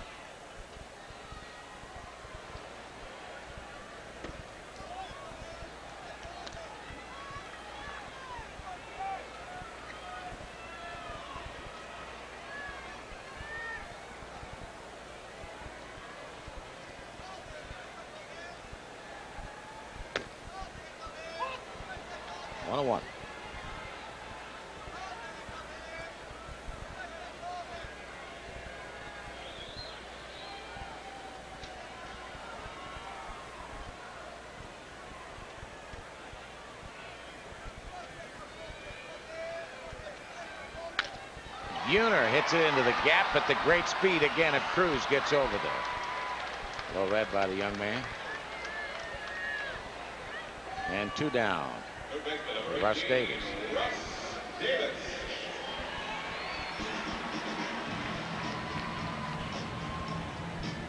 I don't know personally how close the Toronto Blue Jays were to trading Jose Cruz after he got off to that terrible start and eventually was sent down on the outside corner. But you heard whispers as you went around the league, and that young man kept struggling and struggling and struggling and eventually was sent down, that he may have been on the block. The Blue Jays denied that fact, by the way. 1 ball and 1 strike, but I'm sure, Ron, you heard the same thing I did. Yeah, I did, and we heard it from pretty good sources. But I think that when he was sent back down to the minor leagues, if a ball club wanted to go after him and offer something reasonable, I think you could have ended up with Jose. Not now. No, not now. You are.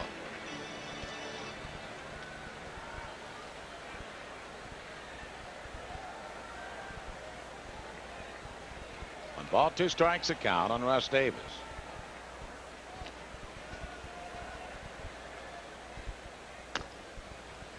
Off speed pitch that time, a little high.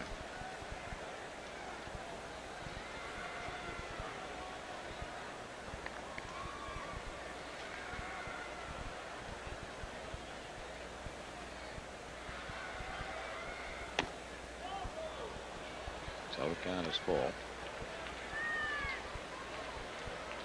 And David Segui will be running from first base.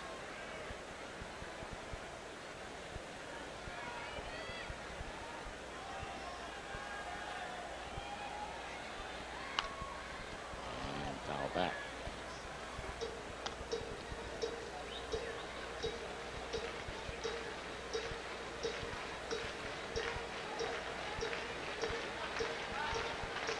Anaheim leading Detroit now 2-0 in the bottom half of the 5th.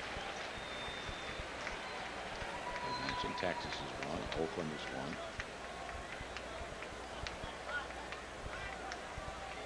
1. Segui goes, and the pitch is popped up into shallow right field, and going back Grayback, and the young shortstop, the diminutive shortstop, second baseman I should say, makes the catch. And here in the 4th, the Mariners leave 1. They don't score again, and after 4, 8-0 Toronto. Shop at Safeway and play. Like a tradition in my family, because my dad was a professional football player. You know, football is easy compared to being a dad, because that's full time all the time. I look at my dad and say, you know, if I can be half the man that he is, I'm gonna be all right. They're taking care of my daughter. She's 14 months now. She's a trip.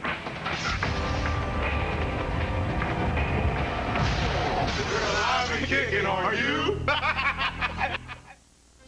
First baseball on Fox Sports Northwest is brought to you by your friendly Northwest Dodge dealers, by Eagle Hardware and Garden, full of everything, and by the Discover card. It pays to discover.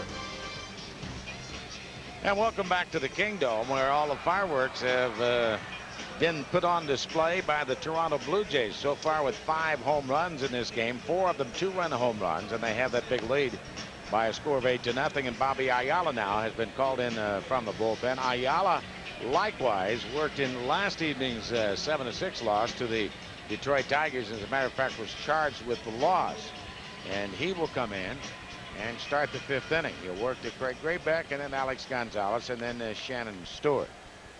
10 hits for the Blue Jays, but the big story, the fact that they've pumped out 5 home runs. Their club record 10. The Mariners club record for giving up home runs in a game is only 6.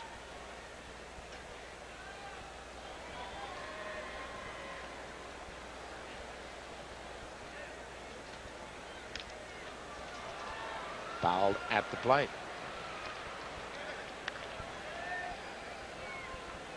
Little Craig Grayback. Well, you have to admire a guy like this. I mean, he's got several years in the big leagues. He's a scrapper. good little utility infielder.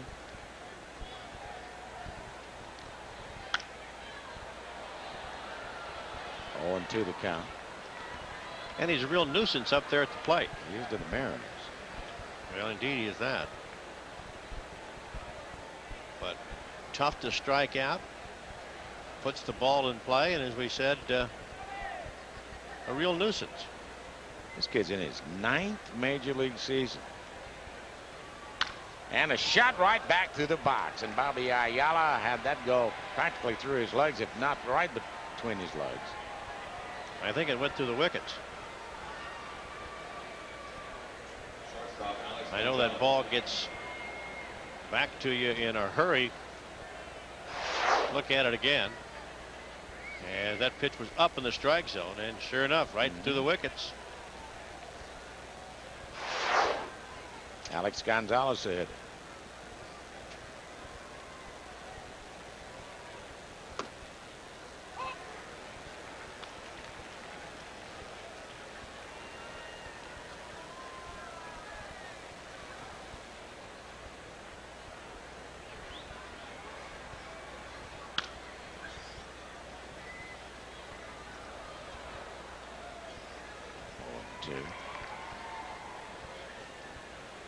Alex Gonzalez, 25 years of age. 2 years as senior of his friend out there at shortstop, Alex Rodriquez, who just turned 23 at the end of July. Another base hit. So Alex Gonzalez is aboard. Bobby Ayala getting tattooed here in the 5th inning. And Shannon Stewart, the hitter. Left fielder Shannon Stewart.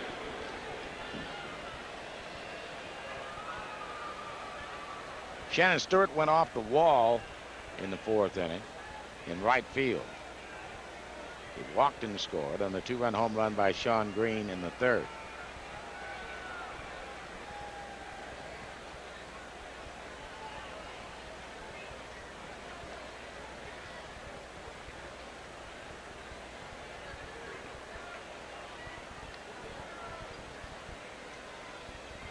And that ball's hit into the gap in right center field, and that's going to go all the way to the wall, and it's also going to score Craig Bregback. And Alex Rodriguez is around 3rd, and the relay to the plate by A-Rod, not in time, down to 3rd base. Sliding in down there is Sean Stewart on the throw to the plate. So Bobby Ayala getting lit up like a Christmas tree. 3 consecutive hits. And it's a 10-0 lead for the Toronto Blue Jays. Sharp base running by Shannon Stewart. When he saw the throw come to the plate by the cutoff man, A-Rod, he scampered on into 3rd base. And look at it one more time, as you can see that ball hit well into the gap. And Junior getting it back to the infield in a hurry. Here comes the relay throw. And the throw by Alex is a bit high. They charged an error on that, and I'm not too sure why. I think that throw went all the way to the backstop. It got by Oliver. No, Ayala caught the ball. Did Ayala catch it? He caught the ball, and I think that the runner just went to 3rd on the throw. I don't understand that either. He was going to go to the 3rd anyway on the throw. Yeah. It was a high throw. 1 ball and 1 strike. But I don't understand why they gave him the error on Alex. So Ayala getting tattooed here in the 5th. It is 10-0, and Bobby Ayala is out there for a while. In a 10-0 game, Lou's not going to burn up his bullpen anymore. So Sean Green is down on strikes on that splitter.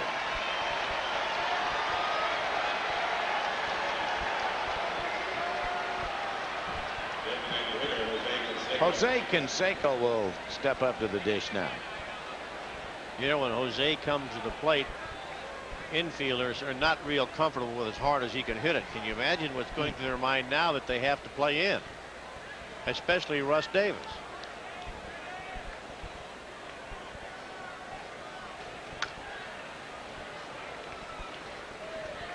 One.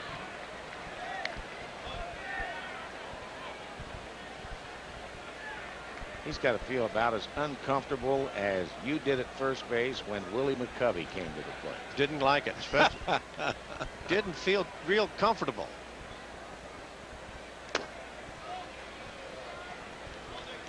One ball and one strike. Had Mays at first base. Drysdale was on the mound, and Don threw McCovey a changeup, and he duck hooked one past us. Foul. And both Mays and I hollered at Drysdale, don't throw that pitch anymore. 1-2.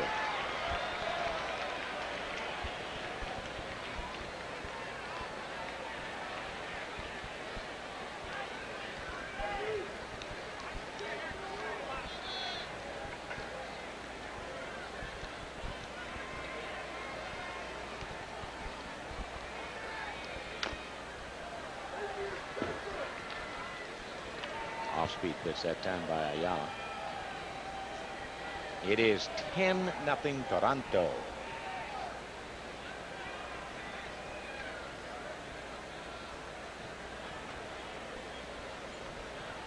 Nine extra base hits.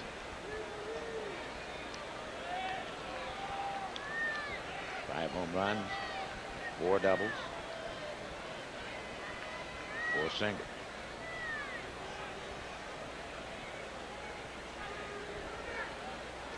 And he got it.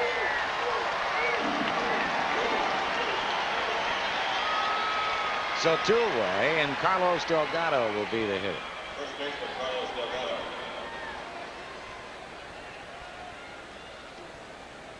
The infield, of course, now drops back.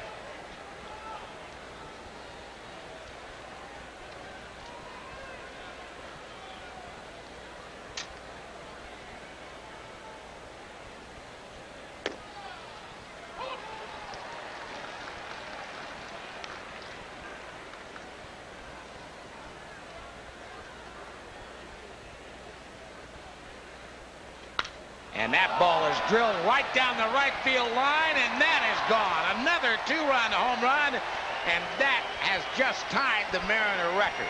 6 home runs in a game against Seattle Mariner pitching. And it is 12-0 Toronto. Another 2-run home run. The 6th home run in the game for the Toronto Blue Jays.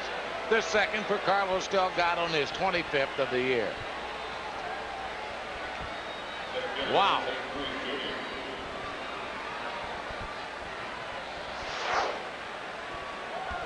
And there wasn't any doubt about this one. This was just nothing but a line drive right out of the ballpark.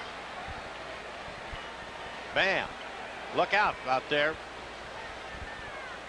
You need a glove to catch that one. J.Cruz Jr. extending his hitting streak to 13 with a home run in the 2nd. He was the man that got the Blue Jays on the board. It is 12-0 Toronto. Well, that was one of the faster home runs we've seen hit this year.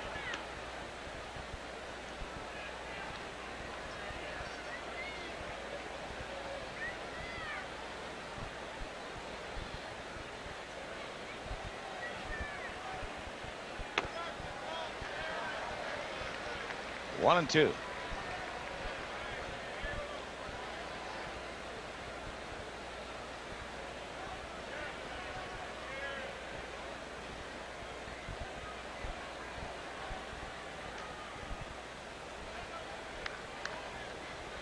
Two and 2. So the Blue Jays taking the Mariners to the woodshed in this one tonight.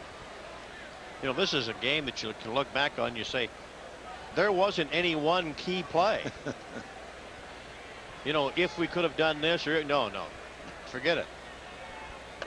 And that's strike 3 call. So Bobby Ayala strikes out the side. Yeah.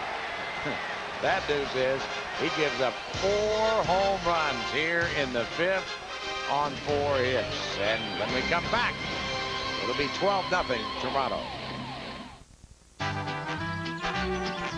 For 100 years, Biv the... Go to the bottom of the 5th inning. The Blue Jays lead by a score of 12-0. Hi again, everybody. Rick Riz along with Bill Kruger. And Billy, it's been home run derby time for the Blue Jays. Well, I tell you, when you see those home runs on the board, you think Mariners, but not this evening. The Blue Jays have tattooed Mariner pitching for 6 home runs, and I'm starting to see some hard hats starting to form out there in right field. And for the 5th inning for the Mariners, Joe Oliver. Joe has one of the few hits off of Pat Henkin. He is 1 for 1 with a leadoff double in the 3rd.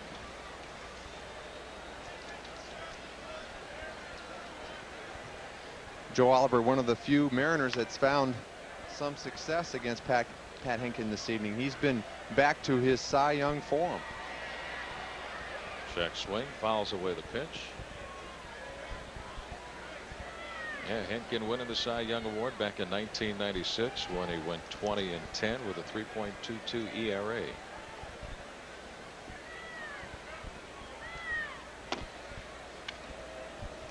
There has been some concern this year with Henkin with his numbers up that perhaps the workload is finally catching up with him. 265 innings each of the last 2 seasons. Ball 2. 2-2. But in talking to Pat before the ball game, he really discounts that and says it's just more a function of him not being able to locate like he has in the past. That's his style. 4-seam fastball, inside, outside, and that big overhand curveball. It's like real estate. Success in baseball the same as real estate. Location, location, location. Misses.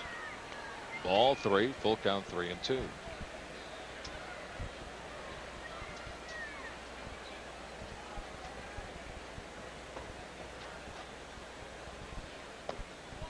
Ball 4. So Joe Oliver with a leadoff walk here in the bottom of the 5th inning. Home runs, the big story in this ball game. Carlos Delgado has hit 2 of them in this game along with Sean Green. And here's this line drive 2-run home run in the top of the 5th inning, and the reaction by the fans up there in the bleachers in right field.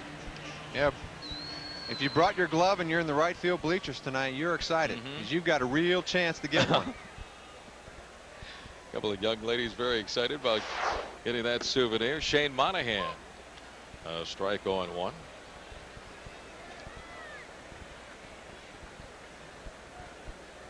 Shane had a great at bat his last time up in the 3rd when he walked.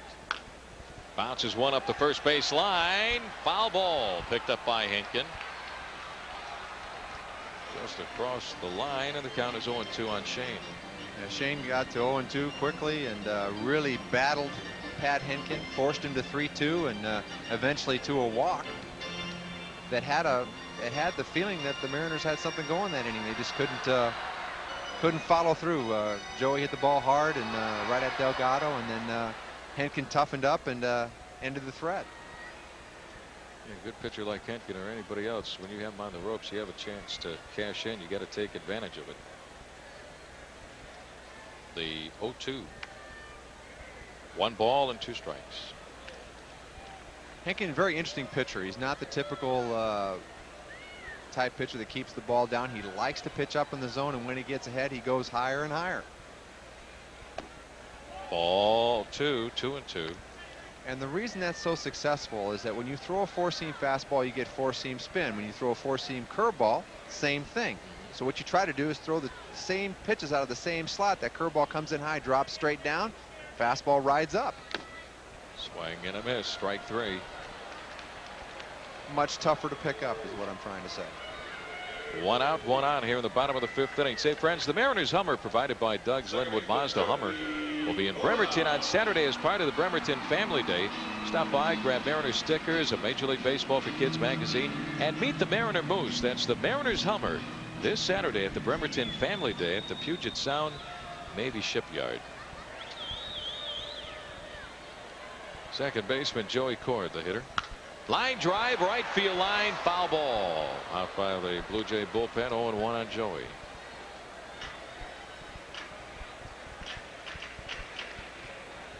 Head groundskeeper Wilbur Lou came up with that baseball, tosses it to one of the relievers for the Blue Jays. Wilbur's been here forever. Yeah. When I pitched there, I was always talking about, hey, you know, shave the mound, raise that rubber up a little bit for me, will you? Knows his stuff, does a great job here. Wilbur Lou has been around a long time. Low to Joey, ball 1, 1 ball and 1 strike.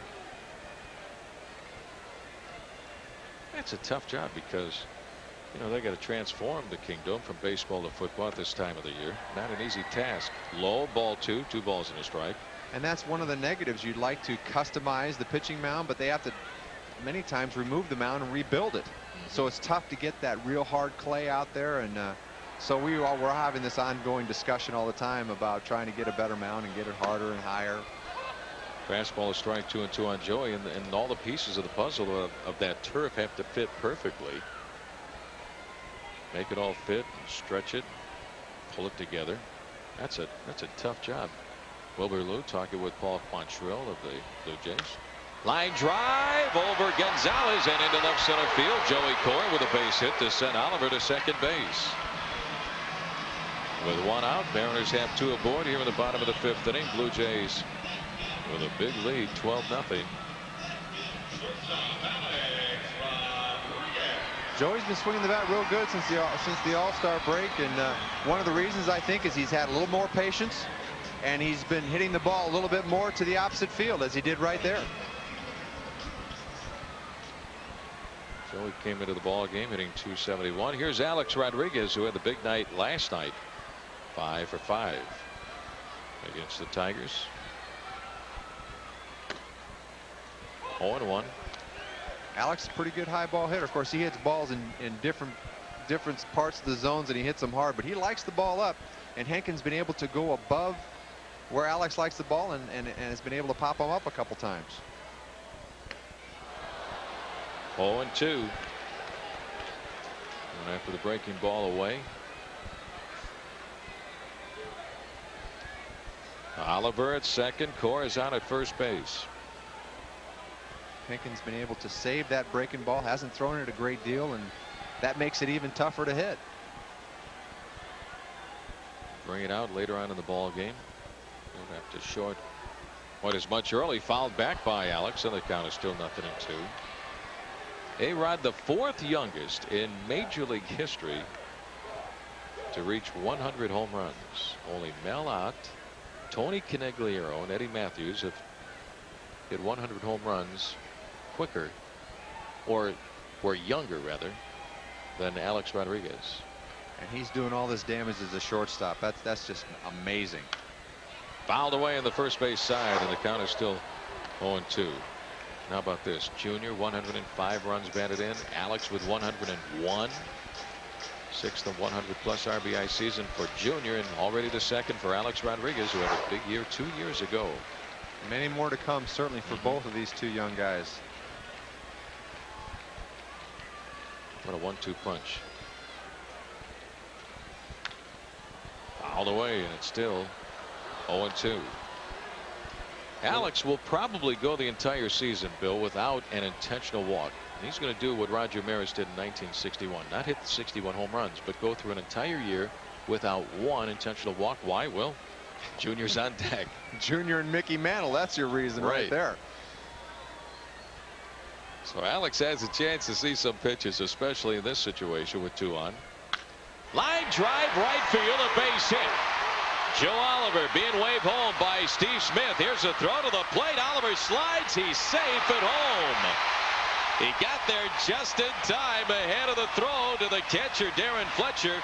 And the Mariners get on the board. It's now the Blue Jays 12, and the Mariners won an RBI single by Alex Rodriguez. Great at bat by Alex. Here we see Sean Green's throw to the plate. Joe Oliver lumbering in to score as he barely catches the corner of home plate and is safe for the Mariners' first run. Fletcher had to go up the line and almost tagged Joe out. Very close play. He got there just in time thanks to a size 11.5 shoe. A size 10, he's out. But he got in there with his big toe getting across home plate. 12-1, Blue Jays lead. Junior pops one up foul and out of play on the third base side. 0-1. Yeah, Joe Oliver bringing home the mail, wasn't he? A lot of mail he was carrying there, I think. That bag was pretty heavy. That's not his job, though. He's not expected to be a fleet of foot kind of guy. Junior is 0 for 1. He has walked. He's also flied out to Stewart in left field. Griffey, 42 home runs, leads the league. Calls time. Big Mac, Mark McGwire, with a couple of home runs today for the Cardinals. Sammy Sosa had a home run today as the Cardinals played the Cubs. McGwire now with 49, Sosa with 48. Had to be a fun day to be out at Old Wrigley Field, huh, Rick? My. Wind was blown out, huh? The Cardinals won in extra innings on the home run by McGwire in the top of the 10th. Popped up left field over toward the line. Shannon Stewart. He's there in fair territory to make the catch. 2 outs. Cora back to second. And A-Rod back to first base. That's going to be fun all season long, Bill. Watching these guys try to break Maris's record. And it looks like 2 guys may get to 50. Have a great shot at 50 before September the 1st. McGwire now with 49. Sosa 48. Junior's right there at 42. Well, Roger Maris in 1961 hit his 50th home run today. So you can see that Sosa and McGwire are pretty much right on schedule. Joe Oliver scoring. The Mariners 1 run here in the 5th inning. Here's Edgar Martinez. A strike 0-1. It's a 12-1 Toronto lead. Edgar is 0 for 2.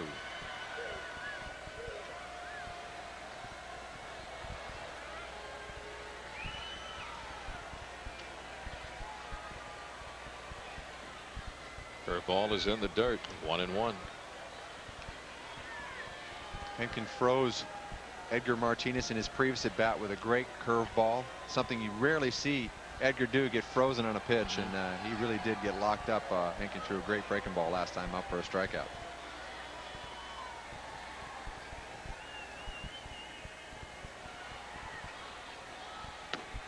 Fastball got a piece of the outside corner. 1 ball and 2 strikes. I mean, pitching and hitting is a chess game, isn't it? You're trying to outthink the hitter. The hitter's trying to outthink you. You hope that you. Particularly when you've been in the league for a while, both hitter and pitcher, they know one another so well that you can't go with the same pattern all the time, particularly against the good hitters.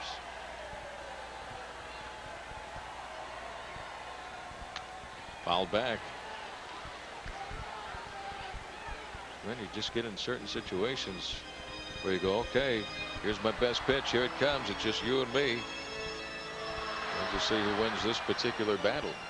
We saw a little bit of that last night with young Matt Anderson against K.Griffey Jr. Second and third, open base, tight game, and he just said, here it is, 98 miles an hour down the middle. Can you handle it? And he happened to win that battle, but they'll be facing each other again. Mariners got to him twice in Detroit. Back up the middle, off the leg of Pat Henkin, picks up the ball, shovels it to Delgado in time to get Edgar for out number 3. So a 1-3 put out. Henkin, a heck of a play. A run scores, and after 5 innings of play, the Blue Jays lead 12-1. We'll head to the 6th after this word from Southwest Airlines.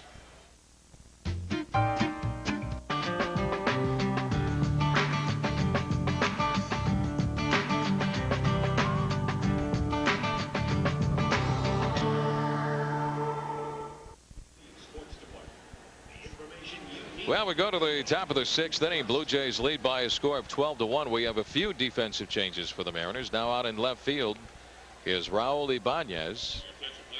So he takes over in left. Rico Rossi is now playing shortstop for Alex Rodriguez. Shane Monahan, who was in left field, is now out there in center field for Juniors. So put Monahan in center. And Rico Rossi is at short. Tony Fernandez will lead off the top of the 6th inning for the Blue Jays. Toronto with 12 runs on 14 hits, 6 home runs.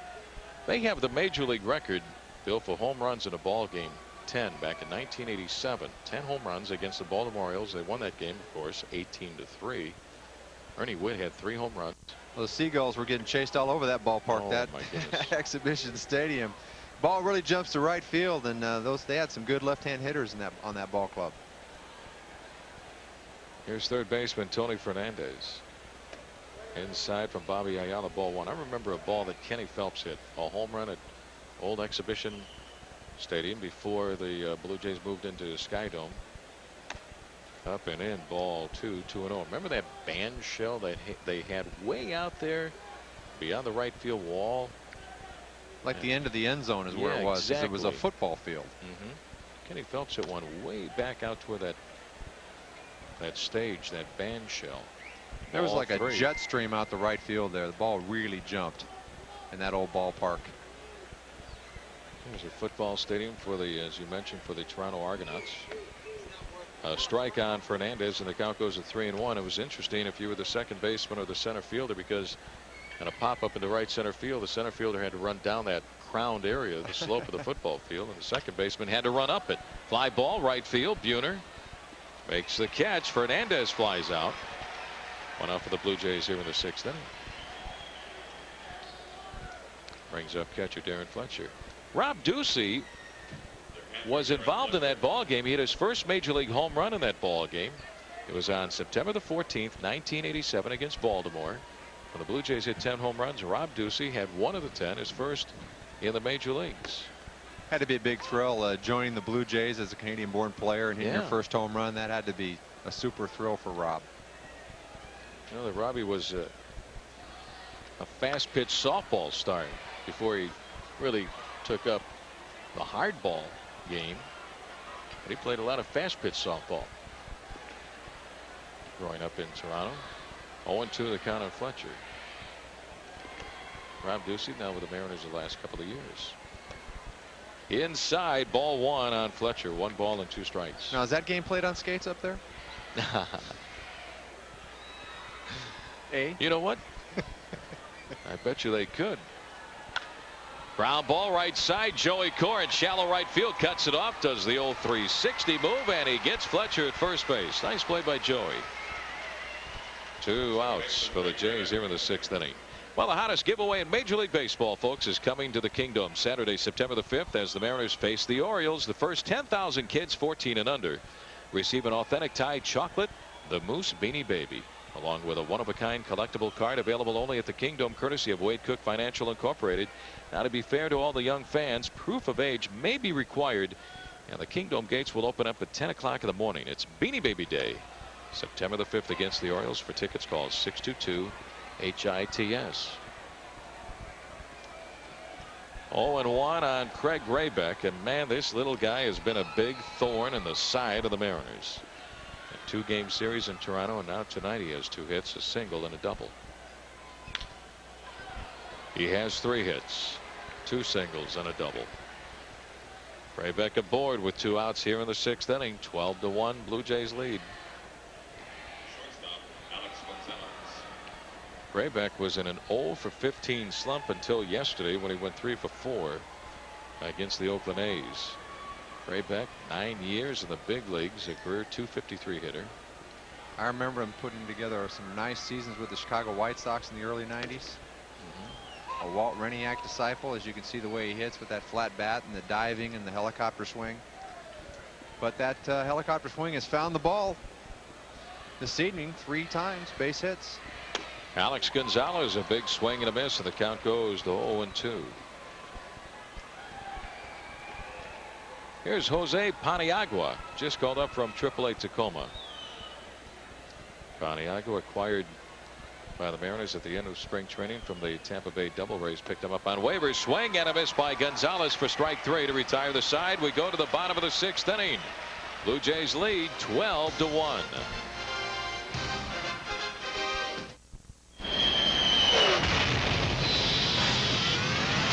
Tigers and Angels in Anaheim. Reggie Williams getting the ball by Davy Cruz. Coming home to score, Gary DiSarcina. 2-0 Anaheim, now in the bottom of the 8th.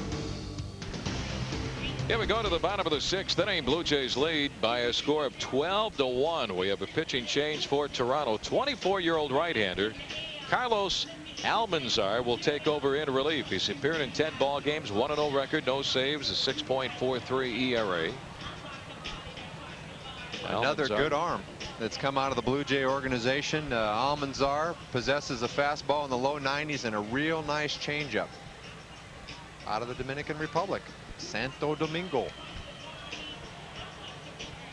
So Almanzar will take over for Pat Henkin. Henkin, the recipient of plenty of offense tonight, 5 innings.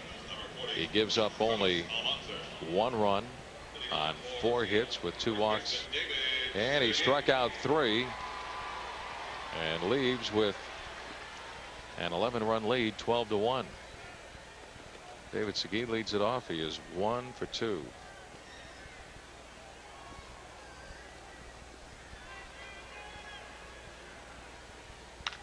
Ground ball right to the second baseman, Graybeck. 1 pitch, 1 out for the Blue Jays. Almanzar here in the 6th inning brings up right fielder Jay Buhner. Almanzar spent last year at 3 different stops. AA Knoxville, where he was 1-1. Syracuse, where he was 5-1 in the AAA International League.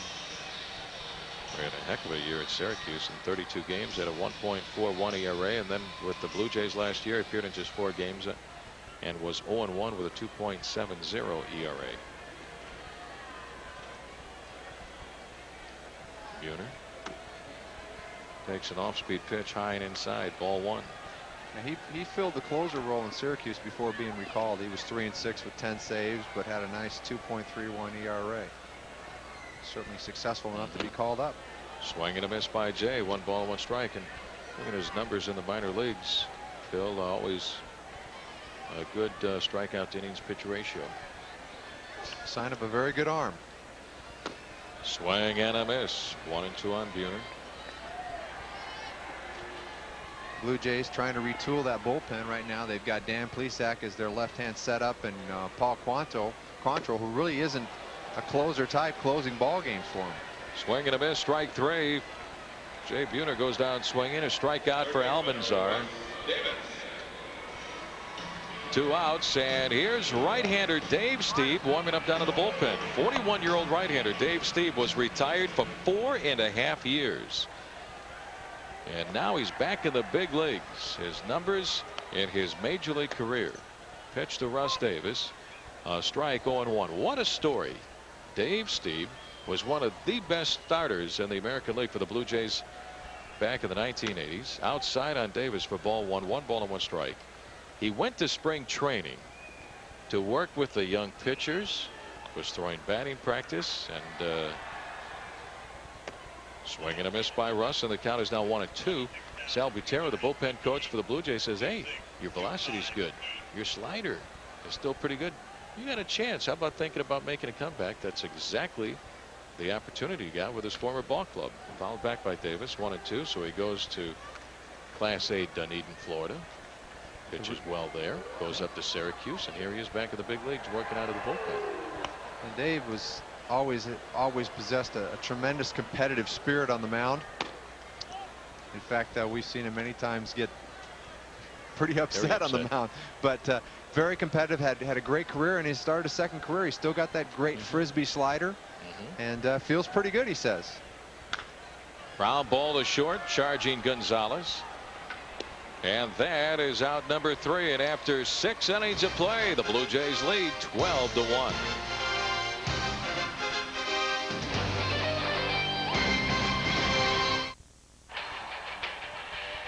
Sports Northwest has been brought to you by Southwest Airlines, offering fares so low you have the freedom to fly. Southwest Airlines, the official airline of the Seattle Mariners.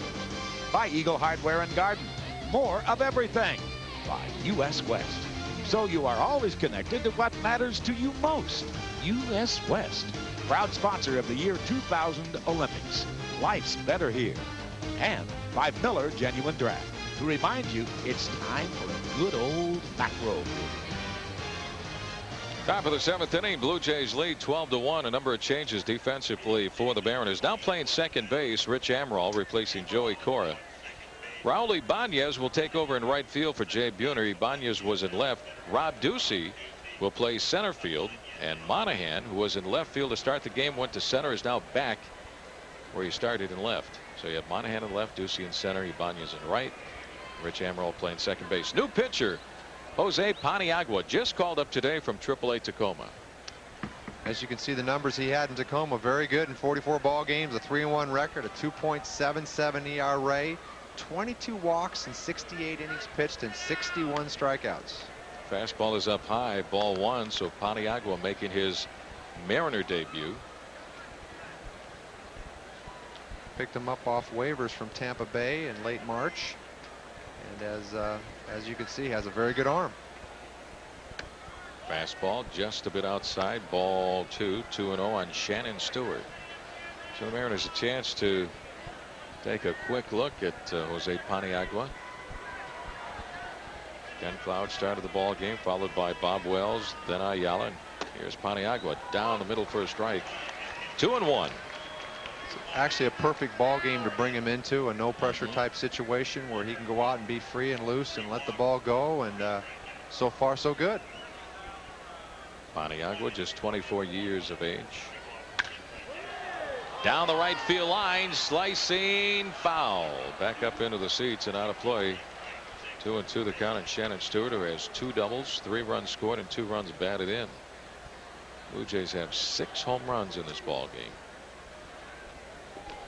Delgado with 2, Sean Green with 2, and home runs by Cruz and Fletcher as well. Shannon Stewart.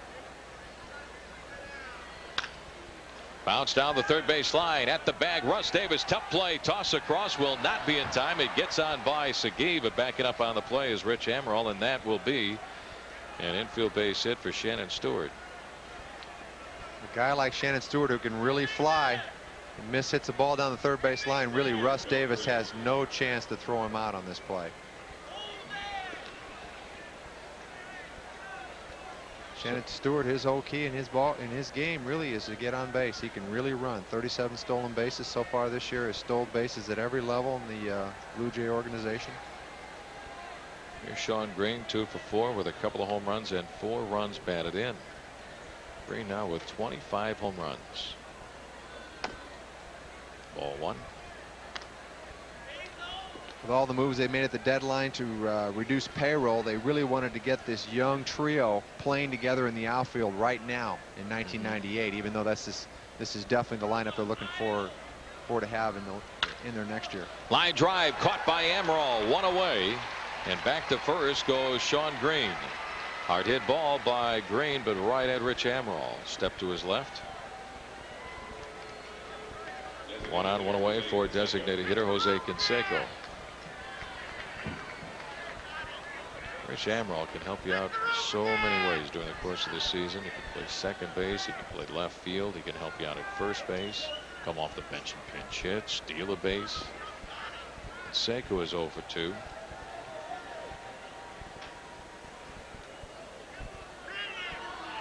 Swing and a miss. Canseco fooled on that pitch. Jose has become a smarter hitter. He plays the count. He studies the pitchers a little bit more and has to cheat a little bit with that big swing. He's more or less what I call a slider speed fat guy, and you can beat him with a good fastball in the inner half.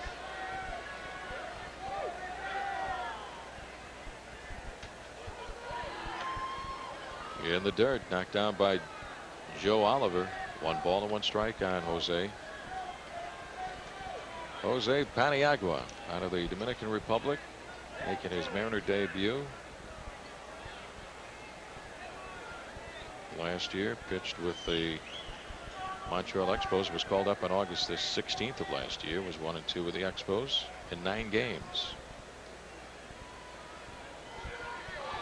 Swing and a miss by Canseco. 1-2. Actually put some time in '96. He pitched in the big leagues in Montreal and pitched well. 3-6 with a 3.53 ERA, and then in '97 really didn't get as many opportunities in the big leagues.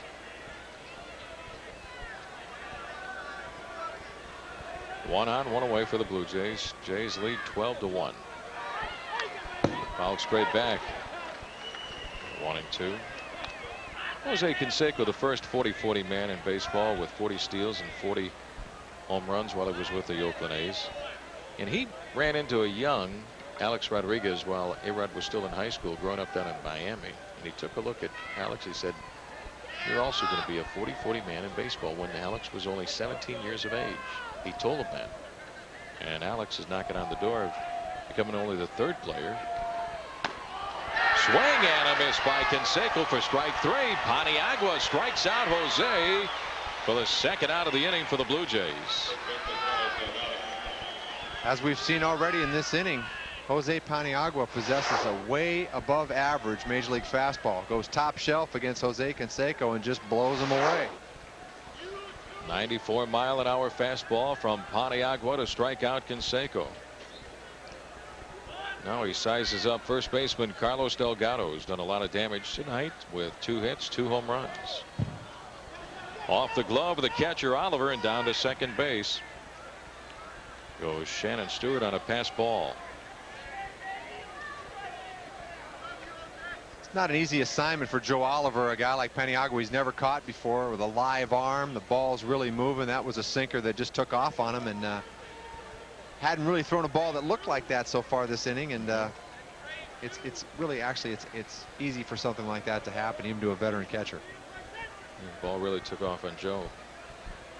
Delgado, the 2 home runs, a 2-run homer in the 3rd and a 2-run home run in the 5th inning.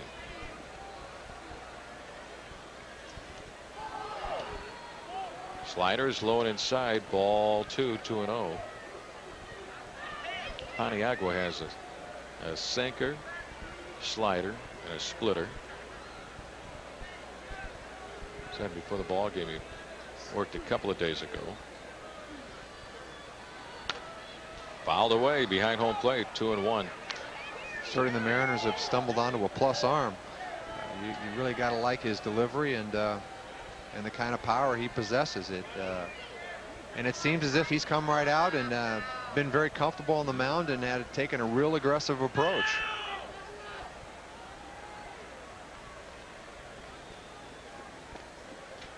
The 2-1 to Delgado. Little looper down the left field line. That is a fair ball. Here comes Stewart rounding third on to score. Down to second base goes Delgado with a bloop RBI double, and the Blue Jays lead it 13-1. Pretty much a hollow RBI right there for Carlos Delgado. After the, I guess he earned it after those 2 missiles he hit earlier in the ball game. But tough break for Paniagua to give up a run right here. An infield hit to S.Stewart, and then he jams Delgado and he fists it right over Russ Davis's head at third base and drops it right down the third base line for a double. Looks like a line drive in the scorebook though. 5 runs batted in for Delgado. Here's Jose Cruz, a strike, 0-1. Pitch was up and in, and Delgado was able to take it the other way. 11 extra base hits tonight for the Blue Jays. 6 home runs, 5 doubles.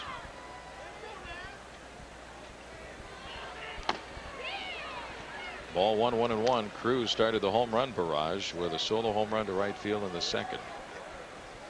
And after his early season struggles, Jose is really locked in, hitting nearly 380 since his recall. Swing and a miss. A ball and 2 strikes. Yeah, he was really struggling before he was sent down on June the 13th to AAA Syracuse. He worked with hitting coach Lloyd Mosby down at AAA. He had 298 for Syracuse with 7 home runs there and 23 runs batted in. Well, your rookie year, you get around the league one time, they figure out where your holes are at, and they start attacking them, and that can really play on your head. Bouncer up the first base line, foul. Taken by David Seguin. It's still 1-2 on Cruz.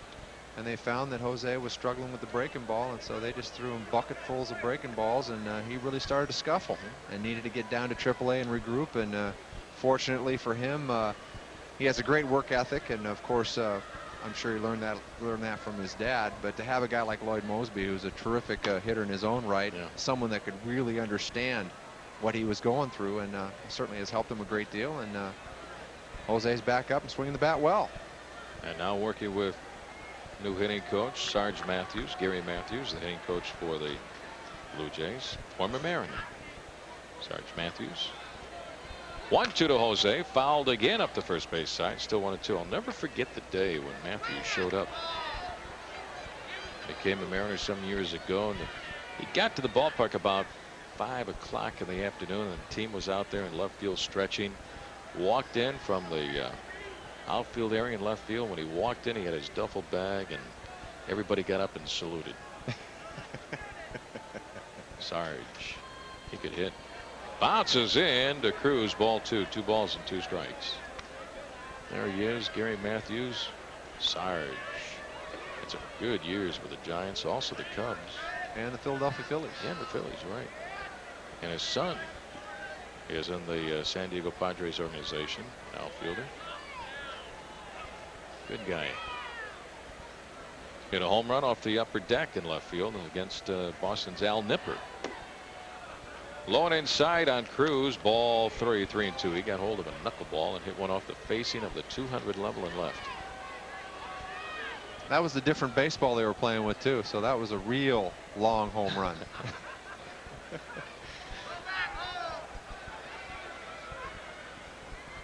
3-2 pitch. Popped up. Shallow right field over toward the line goes Raul Ibanez. Going out, Rich Amaral. Ibanez takes over and leans backwards to make the catch for out number 3. But the Blue Jays get another run. We go to the bottom of the 7th inning.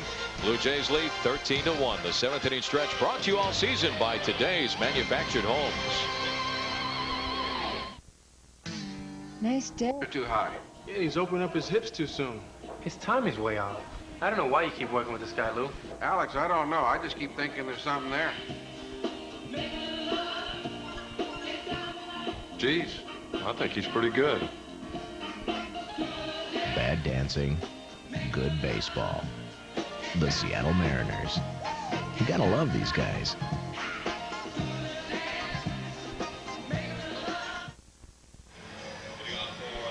Well, we go to the bottom of the 7th inning. The Blue Jays lead by a score of 13-1. We have some changes for the Blue Jays. Felipe Crespo is now playing second base for Craig Rabeck. Mark Delisandro is the catcher, the new catcher for Darren Fletcher.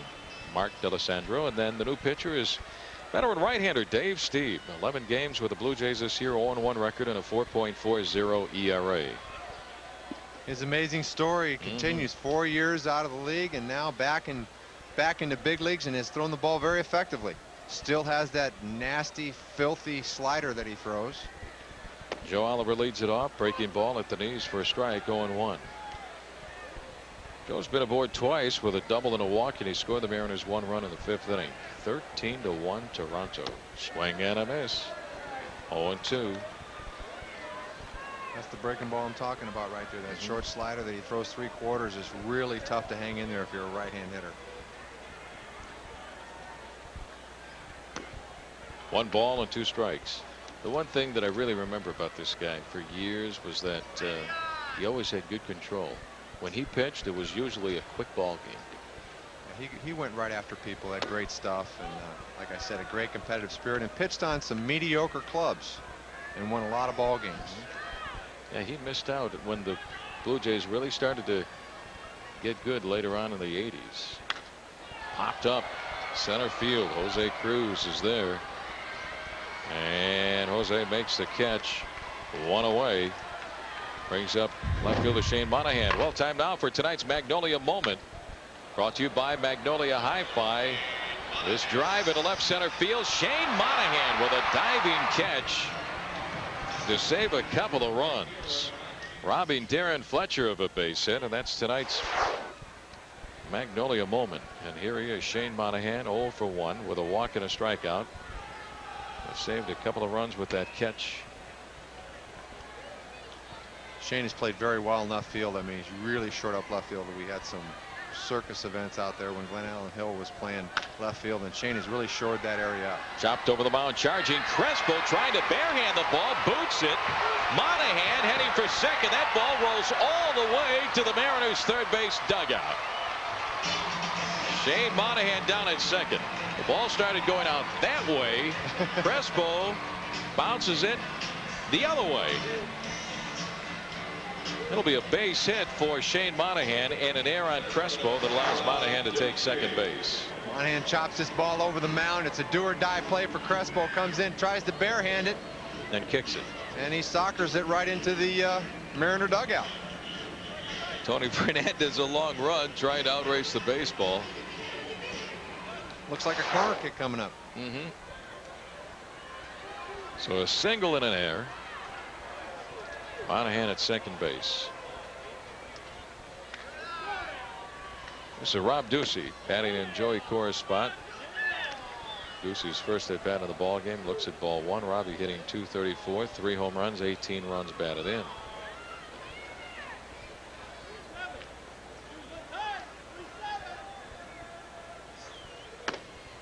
Ball 2, 2-0. After some big years in Japan, Rob Ducey was a real nice find for the Mariners last year and played some excellent outfield and had some clutch hits off the bench last year for the Mariners. Remember, he took advantage of some big games late in the spring last year to open up some eyes and got an opportunity. Early in the season was called up from AAA Tacoma and stayed with the club the rest of the way. Ball 3, 3-0 on Rob. He wasn't even in Major League Spring Training last year and still was brought up and, as I said, did a terrific job. Ducey walks. Mariners have runners at first and second with one away. Brings up new shortstop Rico Rossi for his first at bat. 13-1. Manager Lou Piniella going to his bench. Give some guys a playing opportunity. Rossi hitting .200, 1 home run, 2 runs batted in. Has played very well defensively. It's a guy that can play all 3 infield spots well and did a great job at third base during that stretch when Russ Davis was struggling defensively. Rico Rossi shored up third base and he's a natural shortstop, so we're going to see him play some innings here at short this evening. Yeah, he hasn't played much third base. The last time he played third was about 10 years ago for the Orioles organization. That was at AAA. 1-1 on Rossi, but he handled the position very well.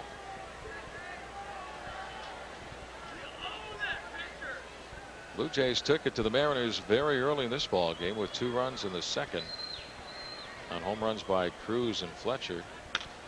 Fly ball down the right field line on the run. Sean Green can't get there. Fan makes the catch right behind the Toronto bullpen. A nice catch.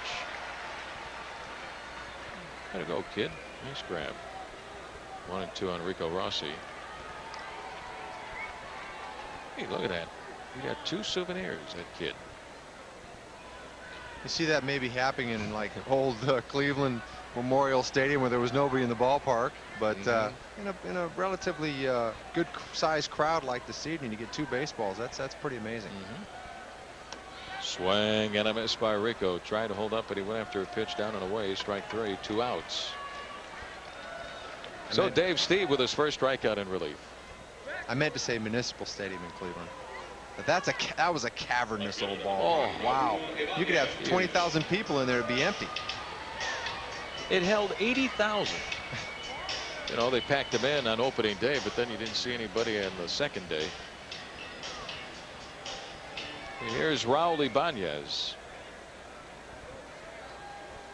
Things have changed so much in Cleveland. The attitude, the city, it's just a whole different place to go to. The new ballpark there, Jacobs Field, has meant so much to that franchise and the fans in Cleveland and to downtown. 2 on, 2 outs.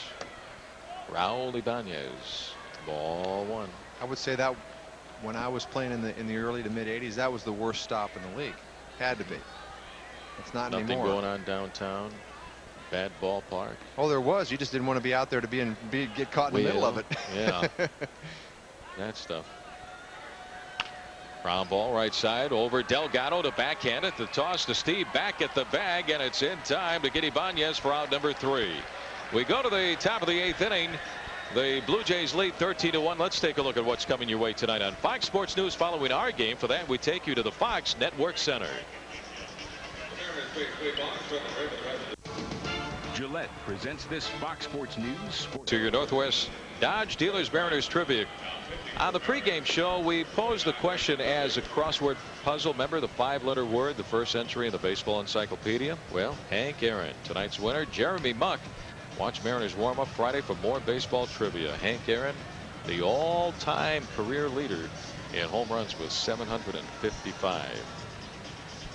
We have a new pitcher for the Mariners. Greg McCarthy takes over. Blue Jays lead 13-1, top of the 8th. So here's Greg McCarthy to face a pinch hitter, Kevin Brown. McCarthy's numbers: 0-2 record, 21 games, no saves, 4.42 ERA, 18 1/3 innings, 11 walks, 16 strikeouts.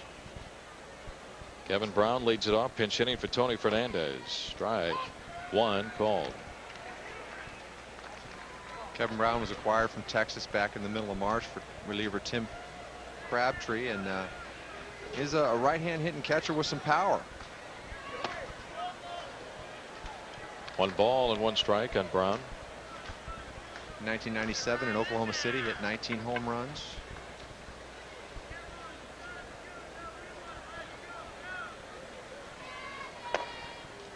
Strike at the knees. 1 and 2. Good opportunity here for Greg McCarthy to steady himself a little bit, maybe in a less pressured situation where he can locate his pitches a little bit better. Down low, ball 2, 2 balls and 2 strikes. He's had a little bit of a rough time lately, but overall he's done a nice job since coming up from Tacoma. He's been stung by the home run ball a little bit, but overall has thrown pretty effectively for the Mariners. Gave up that grand slam to Bobby Higginson last night as the Tigers won 7-6.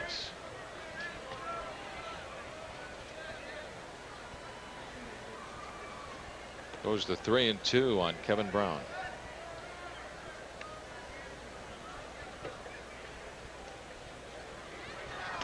Inside, and he walks him. So Kevin Brown with a leadoff walk here in the top of the 8th inning. Jose Paniagua worked the top of the 7th inning, gave up 1 run and a couple of base hits. What do you think of Mr. Paniagua in his Mariner debut? I was very impressed. He showed a power arm. He showed that he could throw more than just a fastball for a strike. He was very aggressive, and I think the Mariners shut him down because they may want to use him tomorrow. Here's new catcher Mark D'Alessandro. 0-1. D'Alessandro's hitting .288, a couple of home runs, 11 runs batted in. He got the start at third base in the second game of that 2-game series up in Toronto last week. With Ed Sprague traded away to the Oakland A's, Fernandez playing a lot at third. D'Alessandro the start also at third base. And he can catch. So they actually have 3 catchers. 1-1 on D'Alessandro.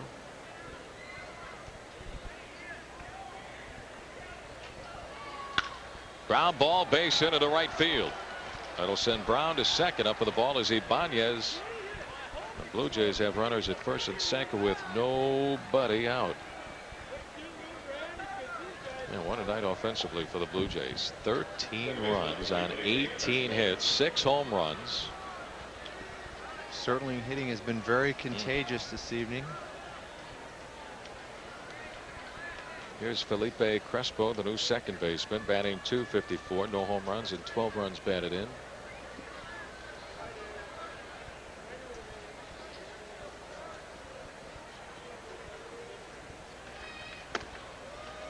Oh, and 1.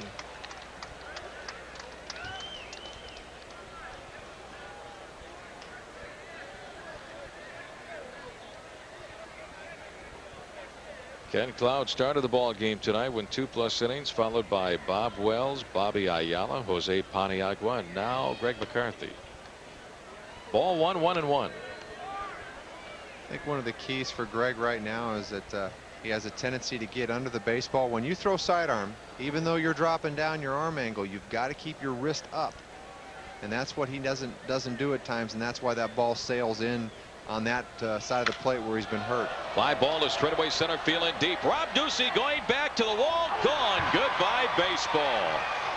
Felipe Crespo with a 3-run home run to straightaway center field, and the Blue Jays now lead 16-1. 7 home runs for the Blue Jays in this ball game. So Felipe Crespo joins the home run barrage for the Blue Jays. That's his first home run of the year. 3-run shot here in the 8th inning, and it's 16-1 Blue Jays. Certainly every club's going to have games like this. This is that fastball I'm talking about on that side of the plate. He gets underneath the ball. The ball stays up in the zone, and Felipe Crespo shows us that he's got some power up the middle and the other way.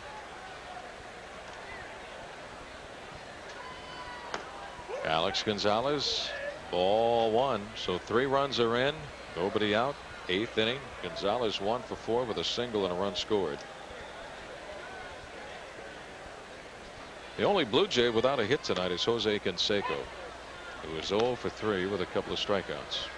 You see a score like that, 16-1, you'd have to figure Jose would have some hand in that scoring. Anthony's first strike. 1-2 on Gonzalez. Which is actually a good sign for the Blue Jay ball club that other players are stepping up and doing some damage. Fly ball into center field. Ducey going back. Robbie with the room in front of the warning track, and he makes the catch, and there is out number 1. Brings up Shannon Stewart.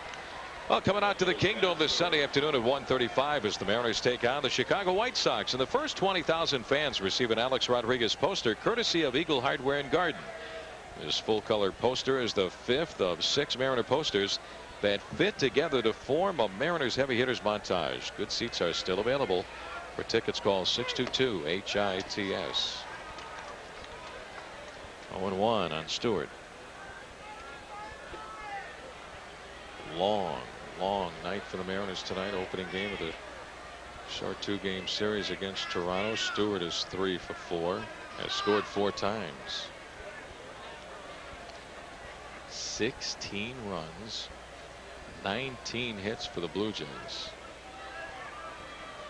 Well, hopefully they'll use up all their ammunition tonight and not have much tomorrow night's game. Swing and a foul back by Stewart. Hit that ball twice. This club, they're a young club. They're down toward the bottom of the American League in hitting. This isn't a club that is a real disciplined hitting ball club, but if they get fastball counts and you get behind and you challenge them with fastballs, you can see what happens. Ground ball pulled foul up the third base side.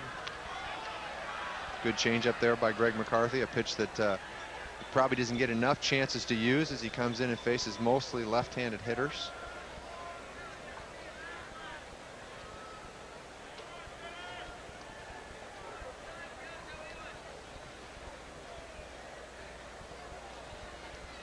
A lot of crooked numbers up there on the scoreboard for the Blue Jays. High and outside, ball 2. 2 balls and 2 strikes. Certainly this is the type of game that the Blue Jay brass are looking for from a bright prospect like Shannon Stewart. Get on base, score runs, as he's done this evening. Scored 4 times, has 3 hits.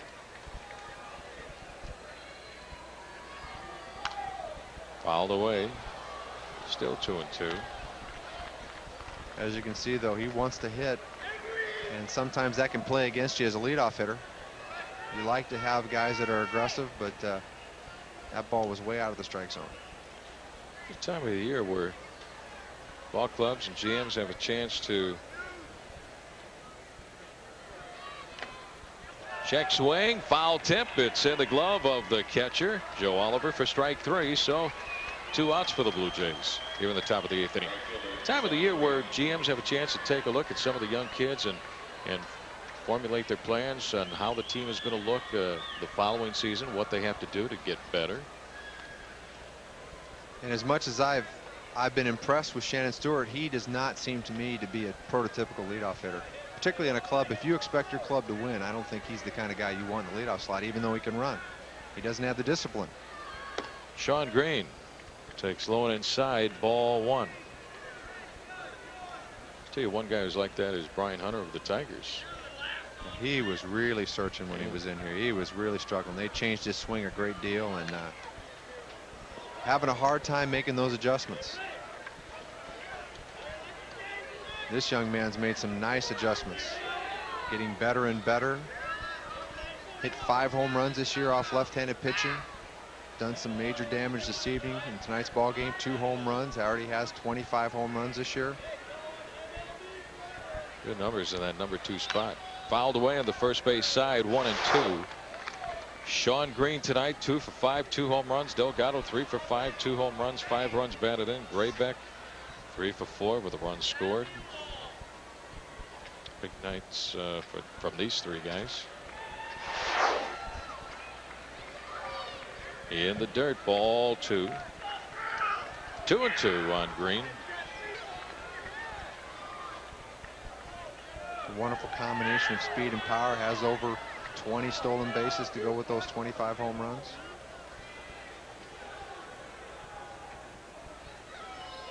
Swing and a miss, strike 3. Greg McCarthy fans Sean Green, and that retires a side, but the Blue Jays tack on 3 more. We go to the bottom of the 8th inning. Blue Jays 16, the Mariners 1.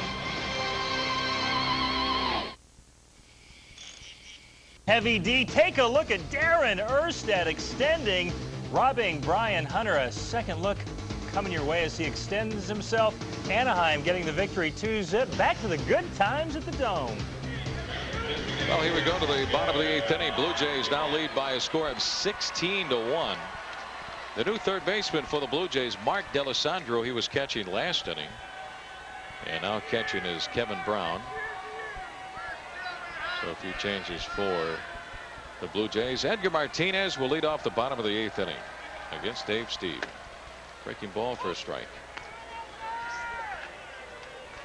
Edgar 0 for 3 tonight. Mariners with only 1 run on 5 hits. The only run came in the 5th on an RBI single to right by Alex Rodriguez. Fouled away, 0-2 on Edgar.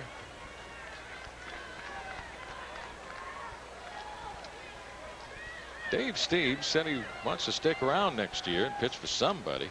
May not be Toronto, because he would like to start. Yeah, he's had 1 start so far this year for the Blue Jays, but with their core of good starters, there really isn't any opportunity for him. Ground ball to short. Gonzalez gets it, and Edgar's out over at first base, 1 away.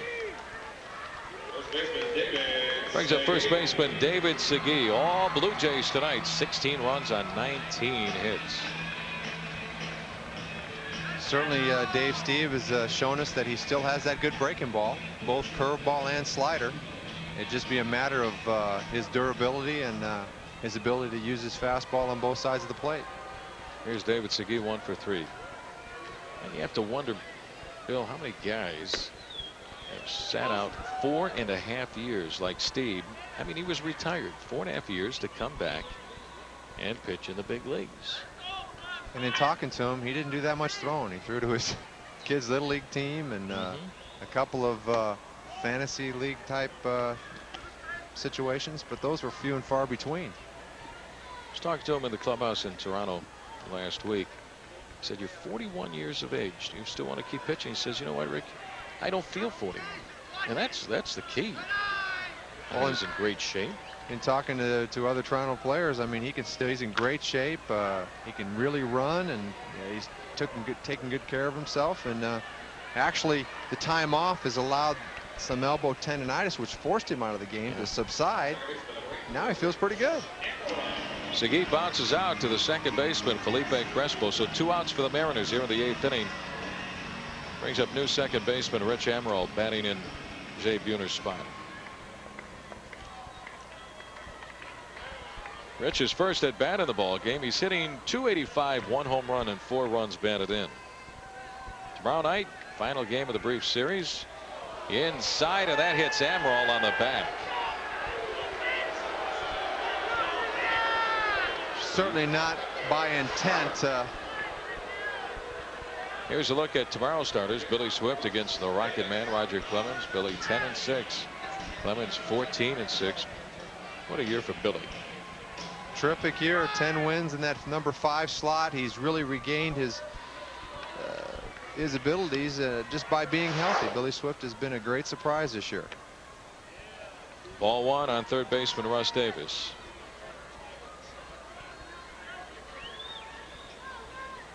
One on, 2 outs.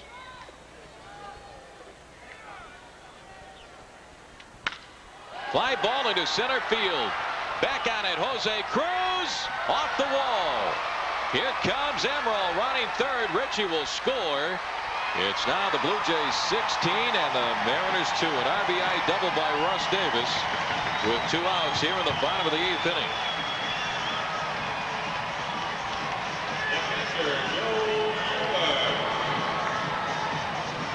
Rich Amaral with that good speed scores easily from first base on the double by Davis as he pounds one off the wall and straightaway center field.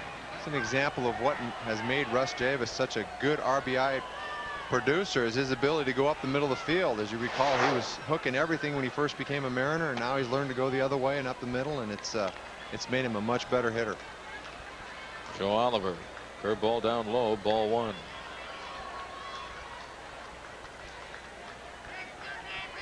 Joe 1 for 2 with a double and a run scored.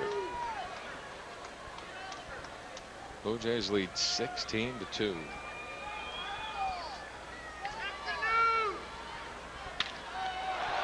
Back off the glove of Steve to Crespo. Crespo's throw to first is in time to get Oliver for out number 3. 1-4-3 the put out. Steve got the glove up in time to deflect the ball to his second baseman. We go to the ninth. Blue Jays lead 16-2. Top of the ninth inning. Blue Jays with a huge lead, 16-2. Mariners with a new pitcher, right-hander Heathcliff Slocum, a chance to get in some work. He'll face Juan Samuel, pinch hitting for Jose Canseco. So here's Slocum, the 6th pitcher used tonight by skipper Lou Piniella. There you see Heathcliff's numbers. As you can see, he struggled all season long with his control, but of late he's thrown the ball much better. Swing and a miss. The bat goes sailing out of Samuel's hands all the way out in front of the Mariners third base dugout. 0-1 on Juan. Batting for Jose Canseco. Watch it down there. Almost picked off our cameraman. Johnny Lubash heads up down there. How you doing, Johnny?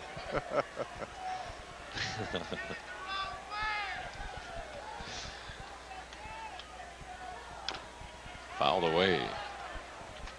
0-2 on Samuel. He was a Tiger with us a few years ago, Bill. On Samuel. Players say he's still the fastest guy in the club, believe it or not. That's something. Juan Samuel is a great athlete.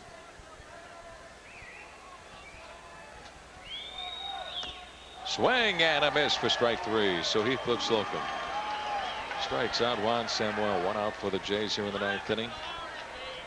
When Heathcliff's able to throw his fastball for strikes, he becomes a much different pitcher. In the early season struggles, he pitched around his fastball, throwing 3-1 sliders and 2-0 forkballs. And the second half of the year, particularly in the last 2 or 3 weeks, he's thrown a lot more fastballs, and he's been a much better pitcher. A lot more effective. Here's Carlos Delgado. This guy can be a one-man wrecking crew, but he's had some help tonight.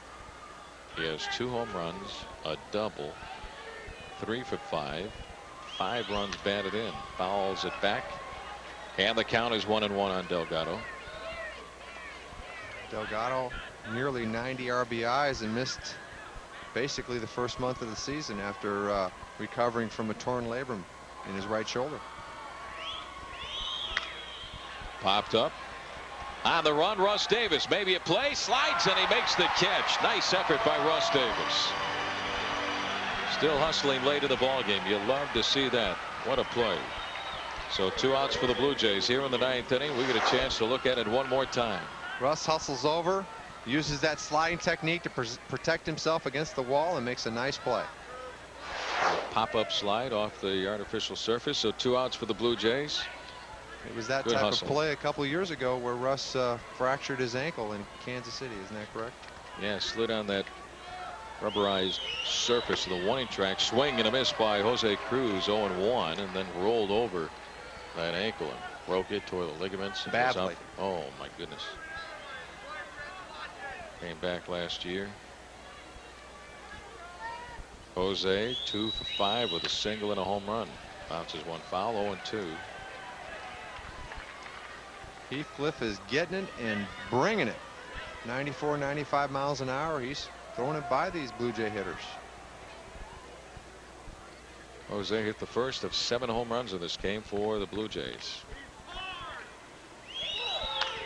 Line drive, base hit over the top of Rich Amaral, playing second. 1 on with 2 outs here in the ninth inning. Here's a look at some National League scores tonight. Cardinals and the Cubs in Chicago. Cardinals win at 8-6. Mark McGwire with 2 home runs. He now has 49 for the year. Sammy Sosa had a home run as well, and he has 48. Cincinnati wins in Milwaukee 8-2. Sean Casey with a couple of hits, a home run. Marlins win at home 6-0 over San Diego. Swing and a miss by Kevin Brown. Pirates win at home 6-5 over the Dodgers. Expos 2, the Arizona Diamondbacks, excuse me, Expos win that game 8-2. Houston a winner in Philadelphia 4-3. 0-2 on Kevin Brown. Giants win in Atlanta 6-2. Jeff Kent 2 hits. A couple of runs batted in. Mets win at home 2-1 over the Rockies. Ground ball, diving try. Rossi off his glove though and into left field. That'll be a base hit for Kevin Brown, and down to second base goes Jose Cruz. 2 on, 2 outs. Blue Jays lead 16-2. Ninth inning brings up third baseman Mark D'Alessandro. Crooked numbers up there. Big numbers. 16 runs, 21 hits for the Blue Jays. 2-4, 2-4, 1-3. The run scored. Ground ball out near second. Rossi underhands to Amaral at second base for the force there on Kevin Brown to retire the side. We go to the bottom of the ninth inning. All Blue Jays tonight. Toronto 16, the Mariners 2. What do you get when you Jays lead 16-2. We head to the bottom of the ninth inning. Say friends, stay tuned right after the ball game. Fox Sports News coming up next. Mark McGwire, Sammy Sosa. They meet in Chicago. The Cardinals and the Cubs. Cardinals win it. McGwire 2 home runs today. Sosa with 1. McGwire with 49. Sosa with 48. Steve Sachs, Fox Scope, and then a recap of the owners. They get together. The NFL owners meetings all coming up right after the ball game tonight.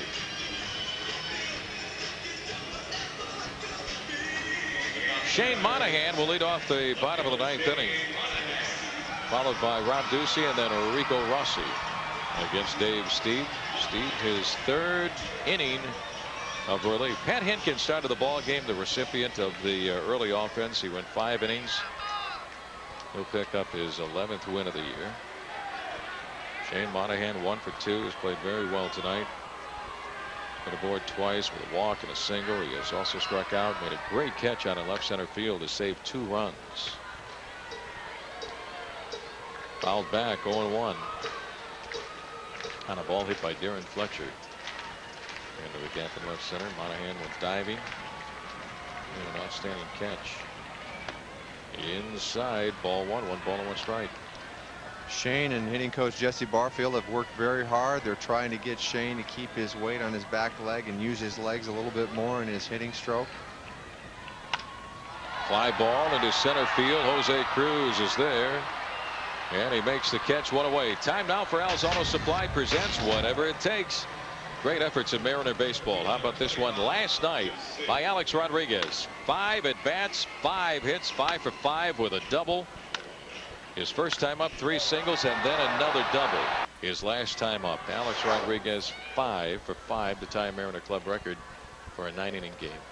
Easy to see why the young man is leading the American League in hits. Rob Ducey, strike 0-1. A-Rod having another outstanding year.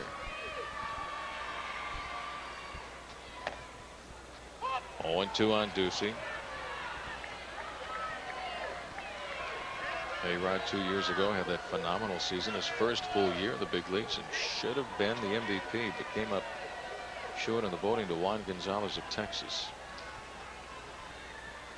The highest batting average in the American League since 1939 by a right-hand hitter, since Joe DiMaggio hit like 362 or something like that.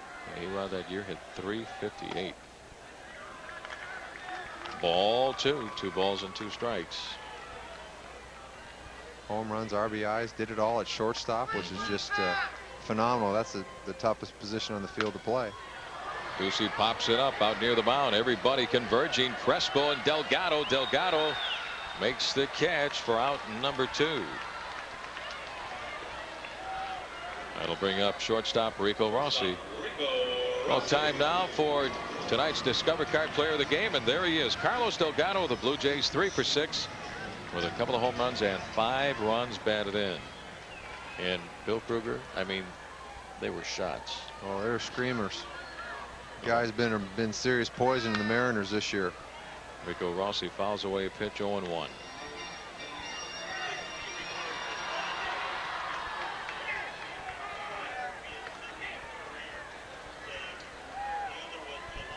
Rico 0 for 1.